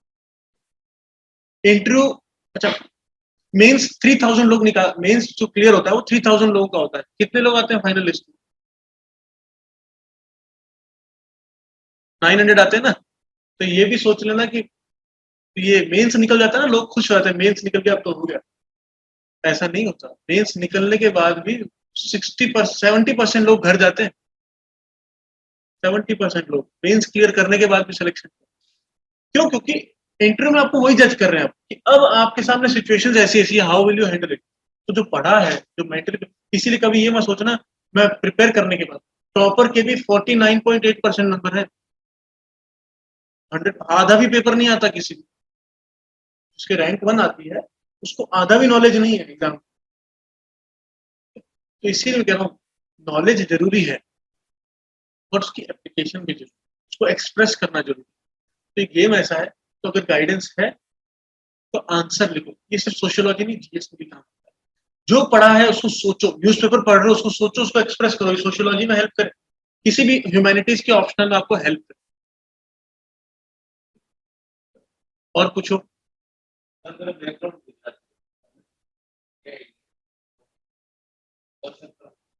पेपर 1 गुजराती मतलब, क्लास 1 से लेके ग्रेजुएशन तक मेरा पेपर गुजराती में, ठीक है, अटेम्प्ट देना है, दे सकते हो। अब आपके साथ क्या है, एक डिसएडवांटेज, या आपको एक्स्ट्रा एफर्ट किस चीज पे करना है वो बताता हूँ। जैसे न्यूज़पेपर जब पढ़ते हैं तो नोट्स मेकिंग होता है, तो मैं यूजुअली क्या सजेस्ट करता हूँ सभी को कि नोट्स मेकिंग हाथ से बनाना टाइम वेस्ट होता है आज के टाइम में। पहले टाइम में जरूरी होता था, क्योंकि वो वापस से कहाँ मिलेगा, अगर न्यूज़पेपर आज का चला गया। तो मेरे टाइम में मैं नोट्स बनाता था हाथ से, पेन पेपर। बट आज के टाइम में क्या हो गया कि आप जो भी पढ़ते हो आपको लगता है कि यार सब अच्छा है, पहले जब पहली रीडिंग में न्यूज़पेपर सब अच्छा, तो आप सब चीजों के नोट्स बनाते हो, तो टाइम वेस्ट बहुत करते हो। इससे अच्छा है आप न्यूज़पेपर पढ़ो, उसमें टाइम इन्वेस्ट करो, 2-3 हर आर्टिकल को पढ़ा, उसको आधा घंटा सोचा, उसको जितने में लिखने में टाइम वेस्ट करोगे उतना सोचो, 2-3 बार सोचो उसको। और जब मंथ एंड में मैगजीन आती है, हर कोचिंग वाले मैगजीन देते हैं ना, उससे सॉफ्ट कॉपी के नोट्स बनाए और सिलेबस वाइज बनाया, उसको क्रिस्प करते गए, हर बार जब नया नॉलेज आया, रादर देन पेन से स्टार्ट। आपके साथ क्या डिसाइड, आपको क्या करना पड़ेगा एक्स्ट्रा एफर्ट, जब भी कुछ पढ़ते हो you have to express it in English, आपको लिखना पड़ेगा। आप वो रिस्क नहीं ले सकते कि एक बार नॉलेज लेते हैं बाद में लिख लेंगे। इनके साथ ये है कि ठीक है, मतलब in case they are not getting the time, it's okay, they may manage later, आपके हाथ वो नहीं है, आपको अभी से इंग्लिश में एक्सप्रेस करना जरूरी है। अल्टीमेटली मैं फिर बता रहा हूँ, नॉलेज इस गेम में मैटर इतना नहीं करता जितना एक्सप्रेशन करता है। प्रीलिम्स में भी लोग गलतफहमी क्या होती है कि knowledge knowledge, prelims is an art. Prelims exam में आप कितना भी पढ़ लेना, आपको 60 से ऊपर क्वेश्चन नहीं आएंगे। अगर किसी को अलग लगता है तो बताओ मेरे को, 60 से ऊपर क्वेश्चन नहीं आते, बट अल्टीमेटली आपको एजुकेटेड गेस करना होता है उसमें भी, तो नॉलेज कहीं गेम नहीं मैटर करता। मैं आपको तो मेरे प्रीलिम्स में आए थे 200 में से 162, वन ऑफ द हाईएस्ट की थे, क्योंकि मैंने आईएएस बाबा में चेक किया था जाके, किसके वहां वो चलता था प्रीलिम्स किसके कितने आ रहे हैं, सेकंड जिसने डाला था उसके 157 थे, मेरे 162 क्यों थे? मेरे 95 अटेम्प्ट किए थे, 12 नेगेटिव थे, 85 मेरे, मुझे आते 65 से ऊपर बिल्कुल नहीं। बट मैंने मॉक्स बहुत दिए थे, मैंने 40-50 मॉक्स लिखे थे। एक वो एक इंस्टिंक्ट बनती है, आप जब मॉक लिखते हो ना, तुक्के मारते हो आप, वो तुक्का सही गया कि गलत गया, जब उसको चेक करते हो ना, तो इंस्टिंक्ट डेवलप होती है कि मेरे तुक्के सही जा रहे हैं या मेरे तुक्के गलत जा रहे हैं, या इस डोमेन में मेरे तुक्के गलत होते हैं, इस डोमेन में तुक्के सही होते हैं। ये एक आर्ट होती है। उसी तरह से मेंस जब लिखते हो उसका एक फ्रेमवर्क होता है। हर जैसे इंटरनेशनल रिलेशन में कोई क्वेश्चन आ गया, आप ये थोड़ी कि हर कंट्री को रट रहे हो, नहीं, आपके फिक्स माइंडसेट होता है। हर कंट्री के साथ हमारे इकोनॉमिक रिलेशन है, हमारे पॉलिटिकल रिलेशन है, हमारे कल्चरल रिलेशन है, हमारा ट्रेड होता है ना, हमारा कुछ ना कुछ डिफेंस का कुछ पैक्ट है। ये तो एक फ्रेमवर्क आपके दिमाग में बैठा रहता है, उसके हिसाब से आप पढ़ते हो कि चाइना से क्या रिलेशन है, अच्छा डिफेंस में ये है, अच्छा मिलिट्री में ये है, अच्छा सिक्योरिटी में ये डोमेन में है चाइनीज, और कौन को सिक्योरिटी में डिफरेंट डोमेन बना दिया, साइबर सिक्योरिटी बना दिया, है ना, फिजिकल सिक्योरिटी। तो इस ट्रेड में अच्छा ये डोमेन है, सर्विसेज होता है, गुड्स। एक फ्रेमवर्क से आप सोचते हो। अगर आपके पास फ्रेमवर्क है ना, तो कंटेंट इतना मैटर नहीं करता, आप कुछ भी पढ़ोगे फ्रेमवर्क सेट होता जाएगा, वो अपने आप आएगा। बट फ्रेमवर्क बनाओ। तो नॉलेज अगेन मैं कह रहा हूँ कम मैटर करता है, एक्सप्रेशन ज्यादा मैटर करता है, और जिसको ये डिसएडवांटेज है उसको तो ज्यादा एक्सप्रेस करना है ना। लिखो रोज कम से कम आधा एक घंटा अपना टाइम, अब जॉब कर रहे हो नहीं कर रहे, तो रोज आधा से एक घंटा अपना टाइम मिनिमम डेडिकेट करो to express yourself in English. और सिर्फ एक्सप्रेस नहीं, find someone who can look at it and can say कि yes you are making sense. ये तो बहुत बार होता है, हमें लगता है हम अच्छा लिख रहे हैं कि वाओ क्या लिख दिया, पहला जब आंसर लिखोगे ना मॉक का, आपको लगेगा वाओ मैंने क्या लिख दिया, और जब जाओगे ना तो सामने वाला, मेरे साथ हुआ था, मेरे सर जो थे तो ऐसा झाड़ते थे वो, जैसे मैंने आंसर लिखा, क्या लिख, कहना क्या चाह रहे, मैंने कहा सर ये था। मुझे तो अगर मैं सामने नहीं बैठे होते तो I would not be able to make it out what you are saying, है ना, क्योंकि क्लमजी हो जाते हैं हमारे आइडिया, हम इतने इमोशन, हम लिखते लिखते सोचते हैं। कोई टॉपिक आपने पढ़ा, क्वेश्चन आपने रिसेंटली जो पढ़ा होगा आप उससे शुरू करोगे, और आपका अगर आप सोचते जा रहे हो लिखते जा रहे हो, है ना, उससे क्या होता है, जो इंपॉर्टेंट पॉइंट है उसकी प्रायोरिटी खत्म हो जाती है। जो सबसे पहले आना चाहिए वो शायद चौथे नंबर पर आएगा, तब तक एग्जामिनर अपना इंटरेस्ट खो देता है, क्योंकि उस बेचारे को 200-250 रुपए मिल रहे हैं कॉपी चेक करके, उसको कुछ अच्छा तो दो यार, उसका इंटरेस्ट बना के रखो, है ना। तो 7 मिनट में आपको आंसर लिखना है, आप शुरू से लिखना शुरू करो, या फिर आप 2 मिनट सोचो, उसकी डायमेंशन सोचिए, फ्रेमवर्क जो डेवलप करते हैं वो धीरे धीरे होगा। हर सब्जेक्ट का अपना फ्रेमवर्क डेवलप होता है, लेकिन एक्सप्रेस करने का तरीका होता है, उसमें फिट करो। 2 मिनट सोचा और जो पॉइंट्स है उसको प्रायोरिटाइज कर दिया, यार ये पहले आना चाहिए, ये बाद में आना चाहिए। 2 मिनट सोचा, 5 मिनट में लिखोगे ना, जो कम लिखोगे, मानता हूँ 250 वर्ड्स की बजाय आप 150 वर्ड्स लिखो, बट वो 150 वर्ड्स में आपको मार्क्स आ जाएंगे, rather than irritating the examiner तो कोई चेक ही नहीं करे। इससे चाहे कम लिखो बट अच्छा लिखो, फ्रेमवर्क में लिखो, सोच के लिखो, लॉजिकल लिखो, है ना। तो ये ऑप्शनल में, और आपको ये ऑप्शनल के साथ आपको इस चीज में बहुत काम आएगा कि आपको तो पूरा ही एक्सप्रेस करने की जरूरत है, और हो जाता है। मेरे साथ हुआ था, हो जाता है। यही था, मैं थोड़ा लापरवाह था, ये जॉब का प्रेशर था। आप अगर जॉब नहीं कर रहे तो you can do it in first attempt. और पूछो। हाँ,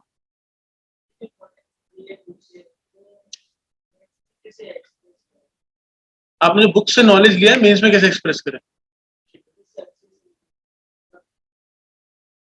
यार देखो, इनिशियली हमारा इंटेलेक्ट डेवलप लेवल वैसा डेवलप नहीं होता कि हमें समझ में आ जाए आर्टिकल पढ़ते कि अल्टीमेटली क्या एम था और वो सब। तो इसको ना, कभी भी न्यूज़पेपर, कभी कोई आर्टिकल पढ़ते हो, आप ये देखो कि जिसने लिखा है आर्टिकल उसने कितना सिस्टमैटिकली लिखा है। जैसे तालिबान पे भी जो चल रहा है उसका आप आर्टिकल पढ़ोगे तो सबसे पहले कुछ एक एग्जांपल देगा रेलेवेंट वाला, जिससे आप रिलेट कर सको कि अभी ऐसा हुआ, फिर वो उसकी हिस्ट्री बताएगा, फिर ना उसके वो रीजन बताएगा, फिर वो उसके कॉन्सिक्वेंसेस बताएगा, पॉजिटिव नेगेटिव जो भी उसका फिनोमिना का जो है।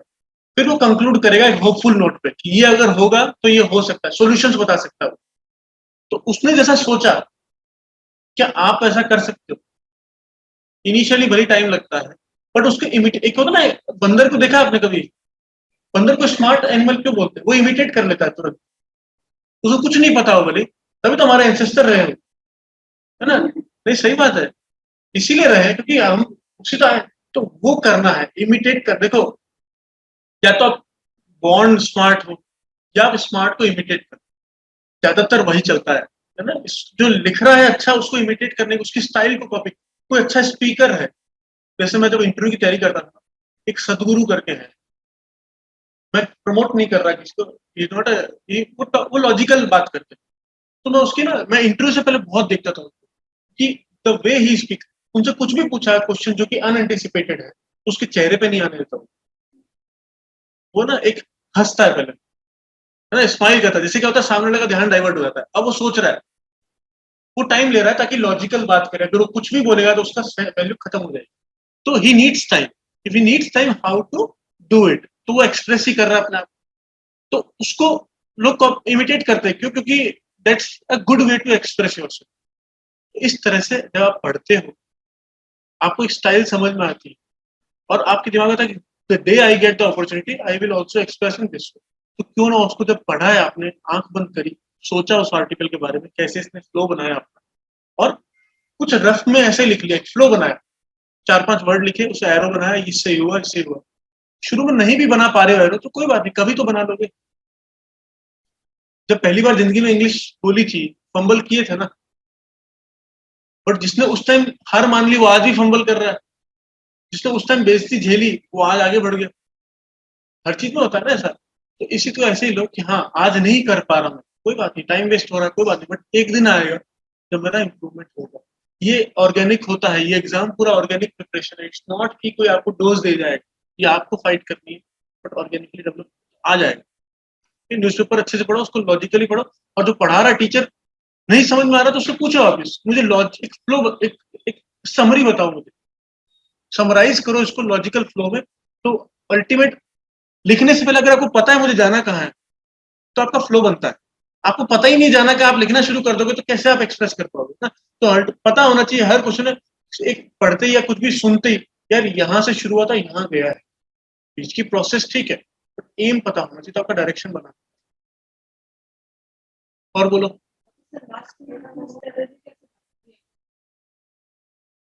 तो देखो, सबके लिए है, जिनका अगले साल भी है और आपके लिए बता दो, अगले साल आपको क्या करना है वो आपको समझ में आ जाएगा उस टाइम। जो अगले साल लिख रहे हैं उनके लिए है कि जो जीएस चलता है वो चलने दो, ऑप्शनल अगर ऑप्शन मिलता है मौका तो उसको साथ साथ पढ़ते चलो। जनवरी के बाद यूजुअली ऑप्शनल सिर्फ रिवीजन के लिए होता है ना, ऑप्शनल सिर्फ रिवीजन के लिए, तो फरवरी मान लो अपने हिसाब से डिसाइड करो, तो जनवरी फरवरी के आसपास आपको, अगर क्योंकि अगले साल अगर जून में हो रहा है तो you should have at least 4 to 5 months for prelims dedicated. तो उससे पहले अगर ऑप्शनल हुआ है तो वेल एंड गुड, बीच में टाइम मिलता है तो एक एक चैप्टर रिवाइज कर लिया, कभी 1 घंटा दिया संडे के दिन बैठ के, जब फ्री बैठे तो रिवाइज कर। लास्ट का जो आपका 4-5 months होता है उसमें प्रीलिम्स अपना रिवाइज करो तो भी है। मॉक सबसे इंपॉर्टेंट, जैसे अब आपका जो टाइम आ गया है, लास्ट के 50 days जो होते हैं, it's all about मॉक्स, mock paper देना होता है। मेरे साथ एक प्लस पॉइंट था, मेरे 2 दोस्त और थे, तो वी वर प्रिपेयरिंग टुगेदर, तो हम क्या करते थे, हमेशा ऑफिस से आते ही शाम को बैठते रोज एक मॉक लिखते थे। 50 days पहले हमने शुरू किया। उसमें क्या होता था कि खुद से मॉक लिखते हो ना एक बंद कमरे में, कोविड में ज्यादा स्पेशली हो गया, तो फिर मन नहीं करता, एक पॉइंट के बाद फ्रस्ट्रेशन आता है अकेले अकेले ना। जैसे एक तो या तो कोचिंग वाली मॉक हो गई जहां आप जाके हर सैटरडे संडे आप मॉक लिखते हो, एक तो उसमें इंटरेस्ट बना रहता है, नहीं तो क्या है जब खुद से कर रहे हो या दोस्तों जैसे होते हैं, तो हम लोग ये करते थे कि टेबल बना रखी थी, किसने कितने टाइम में कंप्लीट किया और किसने कितना हाईएस्ट स्कोर किया, तो जो हारता था वो दूसरे को ट्रीट जो भी मतलब अपना होता था, तो कहता था कि बना रहता था कि आज मुझे इससे अच्छा करना है, आज मुझे 1.5 घंटा में खत्म करना है, 2 घंटे का मॉक, 1.25 घंटे में खत्म करना है ना। तो इस तरह से प्रीलिम्स से पहले मैं कहूँगा 50 days डेडिकेटेडली मॉक सॉल्विंग होता है, वो एक आर्ट। और जब डिस्कशन होता है तो ये भी चेक करो कि अगर आपका तुक्का सही गया है तो क्यों गया है, और गलत गया है तो क्यों गया। लोग क्या होता है जब की मैच करते हैं ना, तो तुक्का सही गया तो उसको अवॉइड करते हैं कि तो मेरा सही हो गया, वहां गलती करते हैं। सबसे इंपॉर्टेंट तुक्का सही क्यों गया, वो जो इंस्टिंक्ट डेवलप होती है ना वो एग्जाम में। तो इस तरह आपका तो लास्ट 50 days है, you should start work doing मॉक्स rather than, आप बस मॉक्स लिख रहे हो, रोज एक मॉक दो, बाकी टाइम में अपना रिवीजन जो है। और पूछो।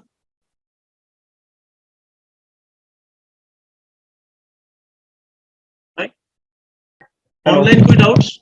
Hello, sir. निखिल, हाँ, you can type your question. Okay, sir.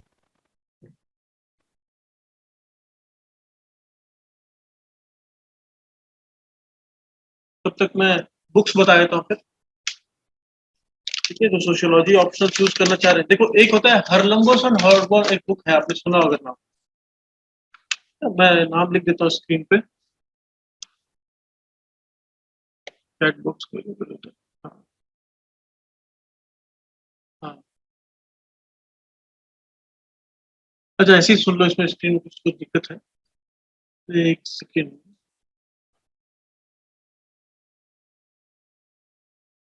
अच्छा, Nikhil's question is preparing alone at home, how to avoid distractions and motivate self. ठीक, देखो यार, सबसे मेन इंपॉर्टेंट होता है कि you should have a purpose कि why you want to write this exam, आपका क्या एम है। एक बात मैं मान के चल रहा हूँ, कोई ऐसा तो शायद ही होगा जिसको नेशन सर्विस करनी है इसके लिए वो यूपीएससी लिख रहा है, कोई है ऐसा जिसको देश की सेवा करनी है इसलिए यूपीएससी लिख रहा है? नहीं, इसमें शर्म वाली बात नहीं है, प्रैक्टिकल बात है कि क्यों कर रहा है, कोई है ऐसा? जैसे मैं आपसे पूछूं, कोई एनीवन, हाँ आप बताओ, आप करना चाहते हो ये exam, why do you want to crack UPSC? देख कितना जेन्युइन आंसर है। हाँ। मैं 5 साल से शेयर करता हूँ। तो वहाँ का जो नेगेटिव पॉइंट्स इतने सारे थे ना, पूरा दिमाग डाइवर्ट होता था। मेरे एक्चुअल मैं जो मैं जैसे करना चाहता हूँ, वो एडमिनिस्ट्रेशन अलाउ नहीं करते। हाँ उन लोगों का जो कितना प्रेशर रहता था हाँ ना, हाँ, तो आपका एक पर्पस है, right? Dedicate, you you don't like something, you want to change it, you want to change it for yourself, है ना? वो सही गलत में आपको, you never know, we never know ना कि हम अपने जिनसे हमें हर चीज सही लगी, तो आपका एक पर्पस है। इसी तरह से एक पर्पस जैसे निखिल के लिए है ही, वैसे बाकी सबके भी काम आएगा, कि जब तक पर्पस नहीं होता ना, और स्ट्रॉन्ग पर्पस नहीं होता, तब तक इस एग्जाम में जील नहीं आती, क्योंकि कभी ना कभी वो पॉइंट आएगा कि यार मैं क्यों दुख पा रहा हूँ, मेरे घर वाले ऐश कर रहे हैं, मेरे दोस्त लोग वहाँ ऐश कर रहे हैं, कोई वहाँ नौकरी कर रहा है, कोई यूएस चला गया, कोई पार्टी कर रहे हैं, यार ये फोटो शेयर कर रहे हैं, आजकल ज्यादा हो गया है, वो रिलेटिव डिप्राइवेशन वाला हिसाब आ गया है, तो व्हाट्सएप स्टेटस होता है, फेसबुक इंस्टाग्राम होता है, और ज्यादा डिप्रेशन आता है। तो जब तक आप, अगर आपके अंदर ये कि मेरा वो पर्पज, जिस दिन मेरा क्लियर हुआ ना, इनसे ज्यादा ऐश मैं करूंगा। तो जैसे मेरा एक रीजन था, मेरा रीजन था ईगो हर्ट हुआ था, है ना, किसी चीज पे ईगो हर्ट हुआ, तो मेरे ईगो के लिए मैं सच, इसमें इंटरव्यू में आप नहीं बोल सकते, क्योंकि इंटरव्यू में भी एक बात हो, जब मेरे से पहली बार जब मैं इंटरव्यू गया था, मुझसे पूछा था ये चीज कि तुम क्यों आना चाहते हो, उस दिन भी मैं जॉब कर रहा था, मेरा पैकेज 20 लाख था, तो कि क्यों आना चाहते हो हाफ पैकेज पे? मैंने ये गलती की थी, मैं सर नेशन की सर्विस करनी है करनी है, मुझे जो धोया था बोर्ड में, डीके दीवान सर थे, एयर मार्शल रहे हुए, जो धोया था कि यार तुम साल का 2.5 लाख रुपया टैक्स पे करो, तुमसे सर्विस कौन पे कर रहा है गवर्नमेंट देश को, प्राइवेट में काम करो ना, फिर देश सेवा के लिए एनजीओ ज्वाइन कर लो, यहाँ तो तुम पॉलिटिशियन से गाली खाओगे, मदद ज्वाइन कर लो। तब मुझे समझ में आया कि हाँ यार गलती तो हो गई है, अब मैं जस्टिस, एक बार तुम स्टैंड लेते हो जस्टिफाई करना मुश्किल, फिर चेंज करना मुश्किल हो जाता है, वो भी सीखा है हमने, तो वहां गलती हो गई, ठीक है, नंबर 165 है। अगली बार मैंने प्रैक्टिकल आंसर दिया, मैंने कहा सर मैं सॉफ्टवेयर में प्राइवेट में काम करता हूँ, छोटी सी टीम होती है, मुझे बड़ी टीम, यहाँ लीडरशिप का रोल मिलेगा, है ना, और साथ में सर एक प्राइड है गवर्नमेंट ऑफ इंडिया के लिए काम करना, जो कोई जॉब नहीं दे सकता, और लास्ट में सर सोशल प्रेस्टीज, जो पावर को कई बार सोशल प्रेस्टीज उस कॉन्टेक्स्ट में यूज करते हैं, है ना, उसको एक डिसेंट सा वर्ड उसके पावर की जगह हम बोल देते हैं कि सोशल प्रेस्टीज, वो इस जॉब में आता है, तो किस जॉब, तो अपना अपना पर्सनल मोटिव है, तो अपना मोटिव ढूंढो, उसको लिख लो दीवार पे, हाँ, लिख लो, उसको जब देखते रहते हो तो आपका मोटिवेशन बना रहता है कि यार इसके कारण लड़ना है, अदरवाइज तो ये एग्जाम देखो बीच में आएगा, ऐसा एक फेज आता है, अप्स डाउन आते हैं, शेयर मार्केट की तरह है, अभी वाला शेयर मार्केट नहीं जो फॉल्स वाला है, जो रियल में शेयर मार्केट होता है, कभी अप कभी डाउन। तो डाउन सिचुएशन में वही चीज आपको बचाती है कि आपको ऑफ नहीं करती इस एग्जाम से, आपके डिसिप्लिन, आपको डिसिप्लिन बनाए रखती है कि मेरा वो पर्पज है, जिस दिन मुझे बचेगा, मैं बताऊँ इस निखिल, अगर आपको पर्पज चीज मैं आपको दे देता हूँ, जिस दिन क्लियर होगा ना एग्जाम, ऐसे ऐसे लोग आएंगे, रिश्ता बना जो आपको पता भी नहीं होगा। मेरे घर वालों ने पार्टी रखी थी जब मेरा सिलेक्शन हुआ था, हमने 120 लोग बुलाए थे वीकेंड में, 300 लोग आए थे, ऐसे ऐसे बुआ फूफा के लड़के आए थे, तो मेरी मम्मी भी नहीं जानती थी यार, ये पता नहीं, हाँ याद तो था ऐसे कोई है दूर के रिश्तेदार, है ना, जैसे ये जो अपने मिनिस्टर स्टेट है अर्जुन राम मेघवाल सर जो है, अभी मिनिस्टर जो है, वो मेरे बीकानेर से एमपी है, वो आए थे खुद, ठीक है, तो एक वो होता है कि तो आपकी फैमिली को बस वही चाहिए, हो गया सोशल प्रेस्टीज, है ना, तो ये एक मोटिवेशन होता है जिसको भी ये है कि मेरा ये था सॉफ्टवेयर में खूब कर लिया था, पैसा खूब कमा, अब थोड़ा सा प्रेस्टीज की तरफ जाते हैं, वहां पे प्रेस्टीज नहीं है प्राइवेट, अपनी सोसाइटी में, एटलीस्ट मेरी सोसाइटी में तो नहीं है ना, तो वो करके, तो ये अपना किसी का एम हो कि मुझे घर वालों के लिए कुछ कुछ प्रूव करके दिखाना है। कईयों का होता है वो ग्रेजुएशन में कुछ खास नहीं किया होता और गिल्ट होता है कि उस टाइम मस्ती करी नहीं किया, तो ये एक ऐसा चांस देती है लाइफ, तो इंडिया में एटलीस्ट एग्जाम में सारे पुराने पाप माफ हो जाते हैं। सारे पुराने पाप, आपने जो मस्ती कर ली, वो आपने वो भी कर लिया और आप ये भी कर लोगे, तो आप you are the one who live the life actually. अगर आप ये निकाल, सारे पाप माफ हो जाते हैं, कोई कुछ नहीं कहता उसके बाद। तो अगर निखिल आपको ये चीज मोटिवेट करती तो वो तो अपना एक पर्पस ढूंढो basically, why you want to do this.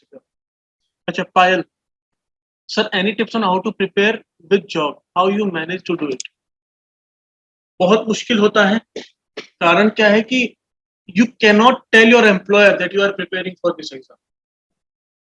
Reason ये है कि फिर आपके प्रति आप कोई भी छोटी छोटी छुट्टी लोगे तो बायस हो जाता है कि वो फिर आपको जज करने लगते हैं हर चीज में। आप बंक मार रहे हो, आप भागे हो, तो आपको ये होता है।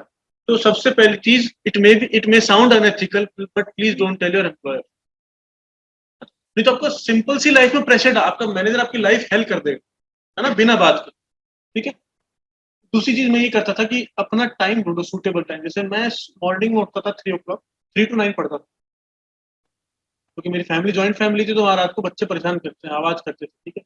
तो सुबह सुबह उठता था मैं 3 to 9, जब शांति होती थी 3 to 9 पढ़ा।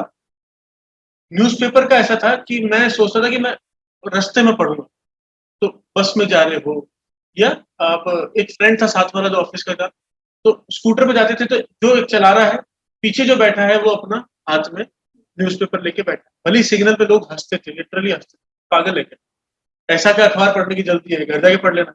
बट उनको नहीं पता कि मेरी क्या प्रॉब्लम है। तो ignore everyone, whenever you get 5 minutes also, आपके पास एक ऑप्शन होता है।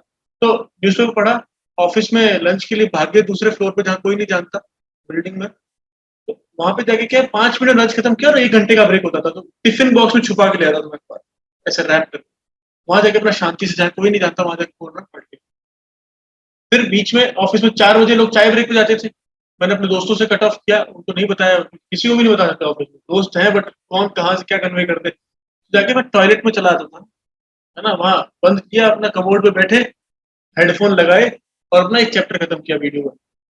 कुछ भी वीडियो, कोई डाउट चल रहा है दिमाग में, उसका वीडियो, एक विजुअल मेमोरी से, आप विजुअल एक्सप्लेनेशन से ज्यादा समझ में आता है, किसी भी चीज का वीडियो देखे तो समझ में। हालांकि वीडियो में रेकमेंड नहीं करता हूँ कि लोग शॉर्टकट अपनाते हैं, वीडियो तब आता है पिक्चर में जब आपको खुद का दिमाग नहीं चल पा रहा। पहले नहीं तो क्या, दिमाग डेड हो जाता है, अगर सिर्फ वीडियो से पढ़ोगे अपना दिमाग चलाना बंद हो जाता है। तो पहले कोई चीज पढ़ी अखबार में, खुद ने सोचा नहीं आ रहा, वीडियोज पे जाके देखी। तो इस तरह से टाइम को यूटिलाइज करता था। रात को नहीं पढ़ता था मैं, रात को 1 घंटा देखता था बस, कुछ भी टाइम पास के लिए, कुछ भी, जैसे मोटिवेशनल कुछ, कोई स्पीकर कुछ बोल रहा है तो वो सुन लिया, राज्यसभा की डिबेट देख ली, इस तरह का। तो सिर्फ 6 घंटे 7 घंटे में हो जाता, 6 7 घंटे में मेरा हो गया था, है ना। बट ये कि हाँ, अगर जो जॉब नहीं कर रहा है, तो आप जॉब नहीं भी कर रहे हो ना, आप घर में कितना ही बैठ लो, क्वालिटी टाइम आप कितना स्पेंड कर सकते हो स्टडीज पे। ब्रेन, ह्यूमन ब्रेन की कैपेसिटी लिमिटेड है यार। अब इसीलिए जॉब से उल्टे के ये होता था कि थोड़ा बहुत मन लगा रहता था, ऑफिस में कुछ कुछ हुआ, वहां पे भी ध्यान भटका, तो एफिशिएंसी बढ़ती है अपनी, क्योंकि मन में रहता है पढ़ना है पढ़ना है पढ़ना है। तो 5 मिनट भी मिले वो क्वालिटी होते थे मेरे लिए। तो जॉब के साथ हो जाता है, और बस ये कि थोड़ा सा आपको प्ले करना पड़ता है स्मार्ट। जैसे बीच में जब मेंस आता था मेरा, हर साल मेरा हाथ टूट जाता था ऑन पेपर, मेरा बाइक एक्सीडेंट दिखा के मैंने ये भी किया, अगेन साउंड अनएथिकल, बट क्या करें। तो मैंने लॉस ऑफ पे लिया था 2 महीने का मेंस के लिए। ठीक है, जिन्होंने भी पूछा है पायल, हाँ, मेंस के लिए, मेंस नहीं निकल सकता अगर छुट्टी नहीं लोगे तो प्लानिंग करके रखो। जिस दिन प्रीलिम्स प्रीलिम्स का रिजल्ट आता है 45 दिन बाद, मान लो आपका जून में अगर प्रीलिम्स है, तो आपका 45 डेज बाद रिजल्ट आ जाएगा। प्रीलिम्स में अपना नाम देखा इमीडिएटली, और उससे पहले सब सर्टिफिकेट बना के रखो कि मेरे को, आपको क्या आने वाला है, कोई अटैक आने वाला है जो भी, और वो सबमिट करके 1.5 महीने की छुट्टी लो, शांति से अपना मेंस। ठीक है, ये हो गया। फिर how to relate current affair newspaper with GS. ठीक है, मैं समझ गया आपके जीएस की क्वेश्चन है, बट पहले सोशियोलॉजी का खत्म कर लेते थोड़ा सा, इस पे फिर आते हैं ना, पक्का से इस पे आते हैं। तो बुक्स जिनको भी जानना है सोशियोलॉजी की बुक्स, मैं बोल देता हूँ आपको। एक आती है ब्लू कलर की है, हरलम्बोस एंड हॉलबॉर्न। बुक का नाम है हरलम्बोस एंड हॉलबॉर्न। हरलम्बस की दो बुक आती है, एक आती है ऑरेंज वाली छोटी, एक आती है बड़ी ब्लू कलर। तो ब्लू वाली इज गुड, ठीक है, उसमें सारा चीज नहीं पढ़ना है। मतलब उस बुक का नाम है, राइटर है हरलम्बस एंड हॉलबॉर्न, बुक का नाम है सोशियोलॉजी थीम्स एंड पर्सपेक्टिव, ठीक है। इसमें जो टॉपिक पढ़ने हैं वो 6 टॉपिक है सिर्फ। सोशल स्ट्रेटिफिकेशन,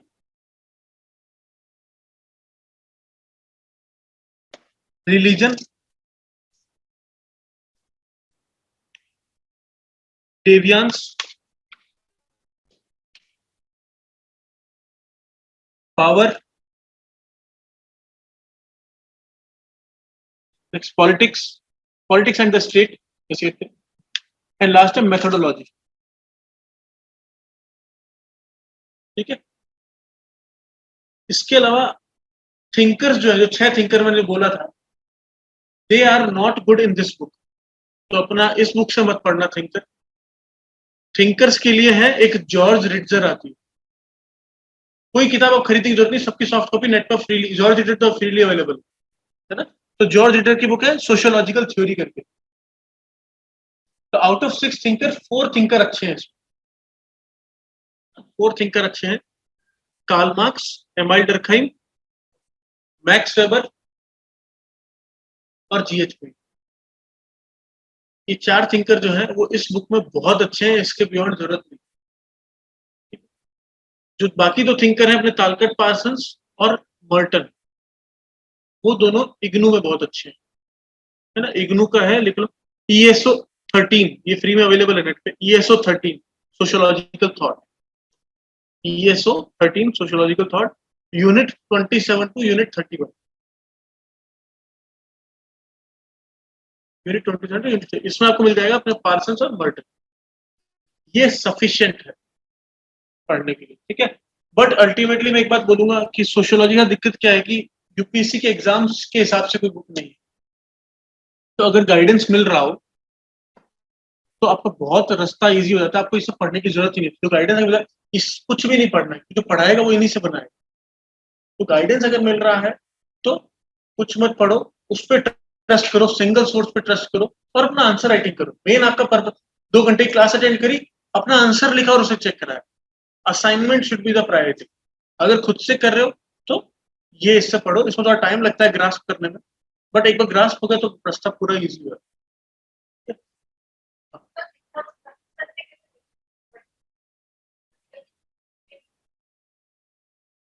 जैसे कि आप यही बोल रहे हो ना कि फोकस।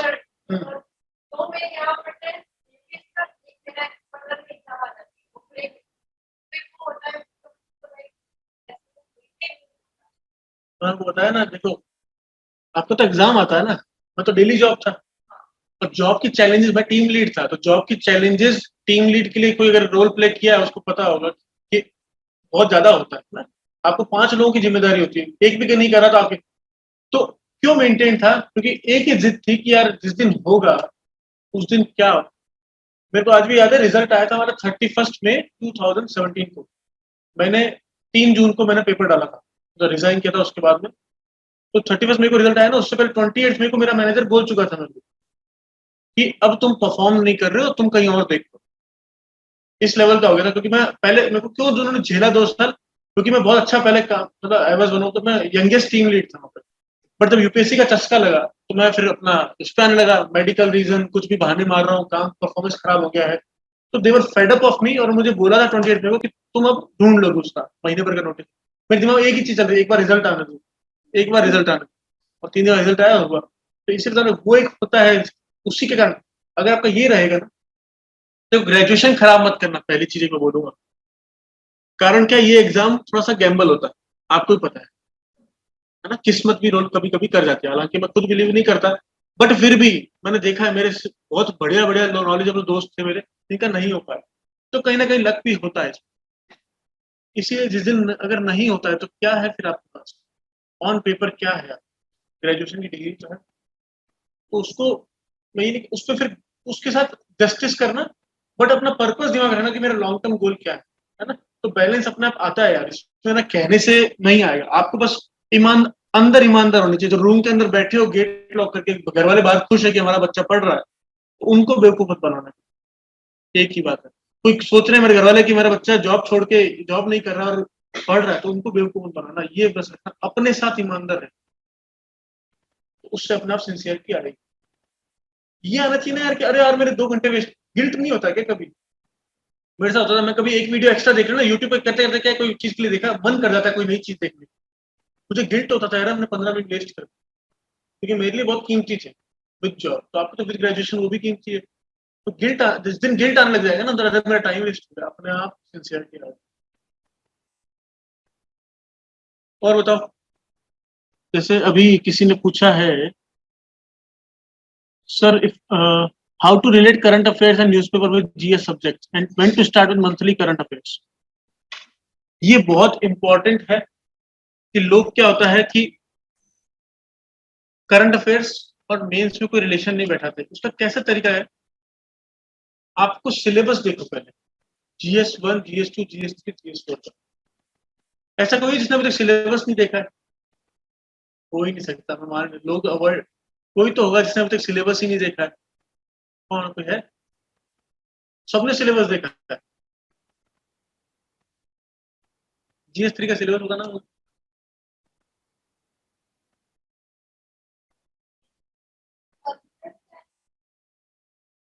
ठीक है।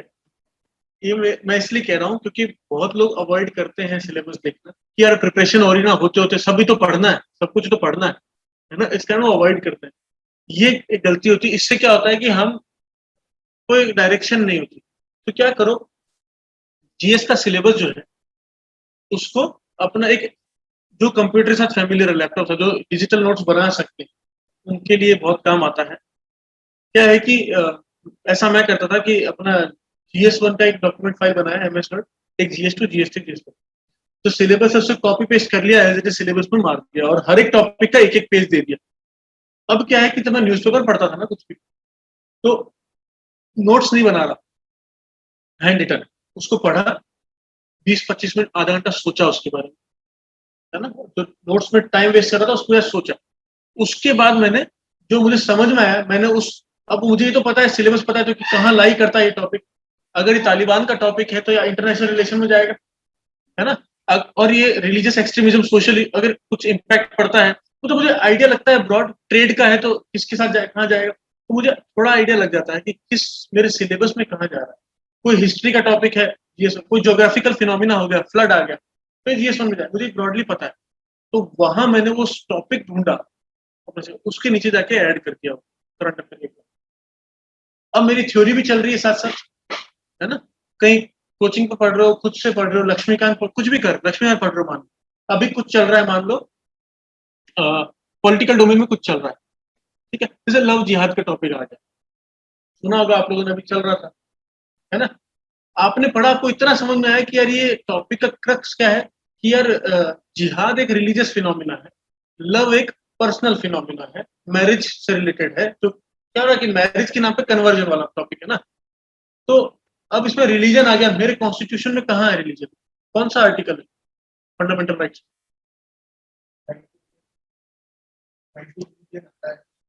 कौन सा आर्टिकल,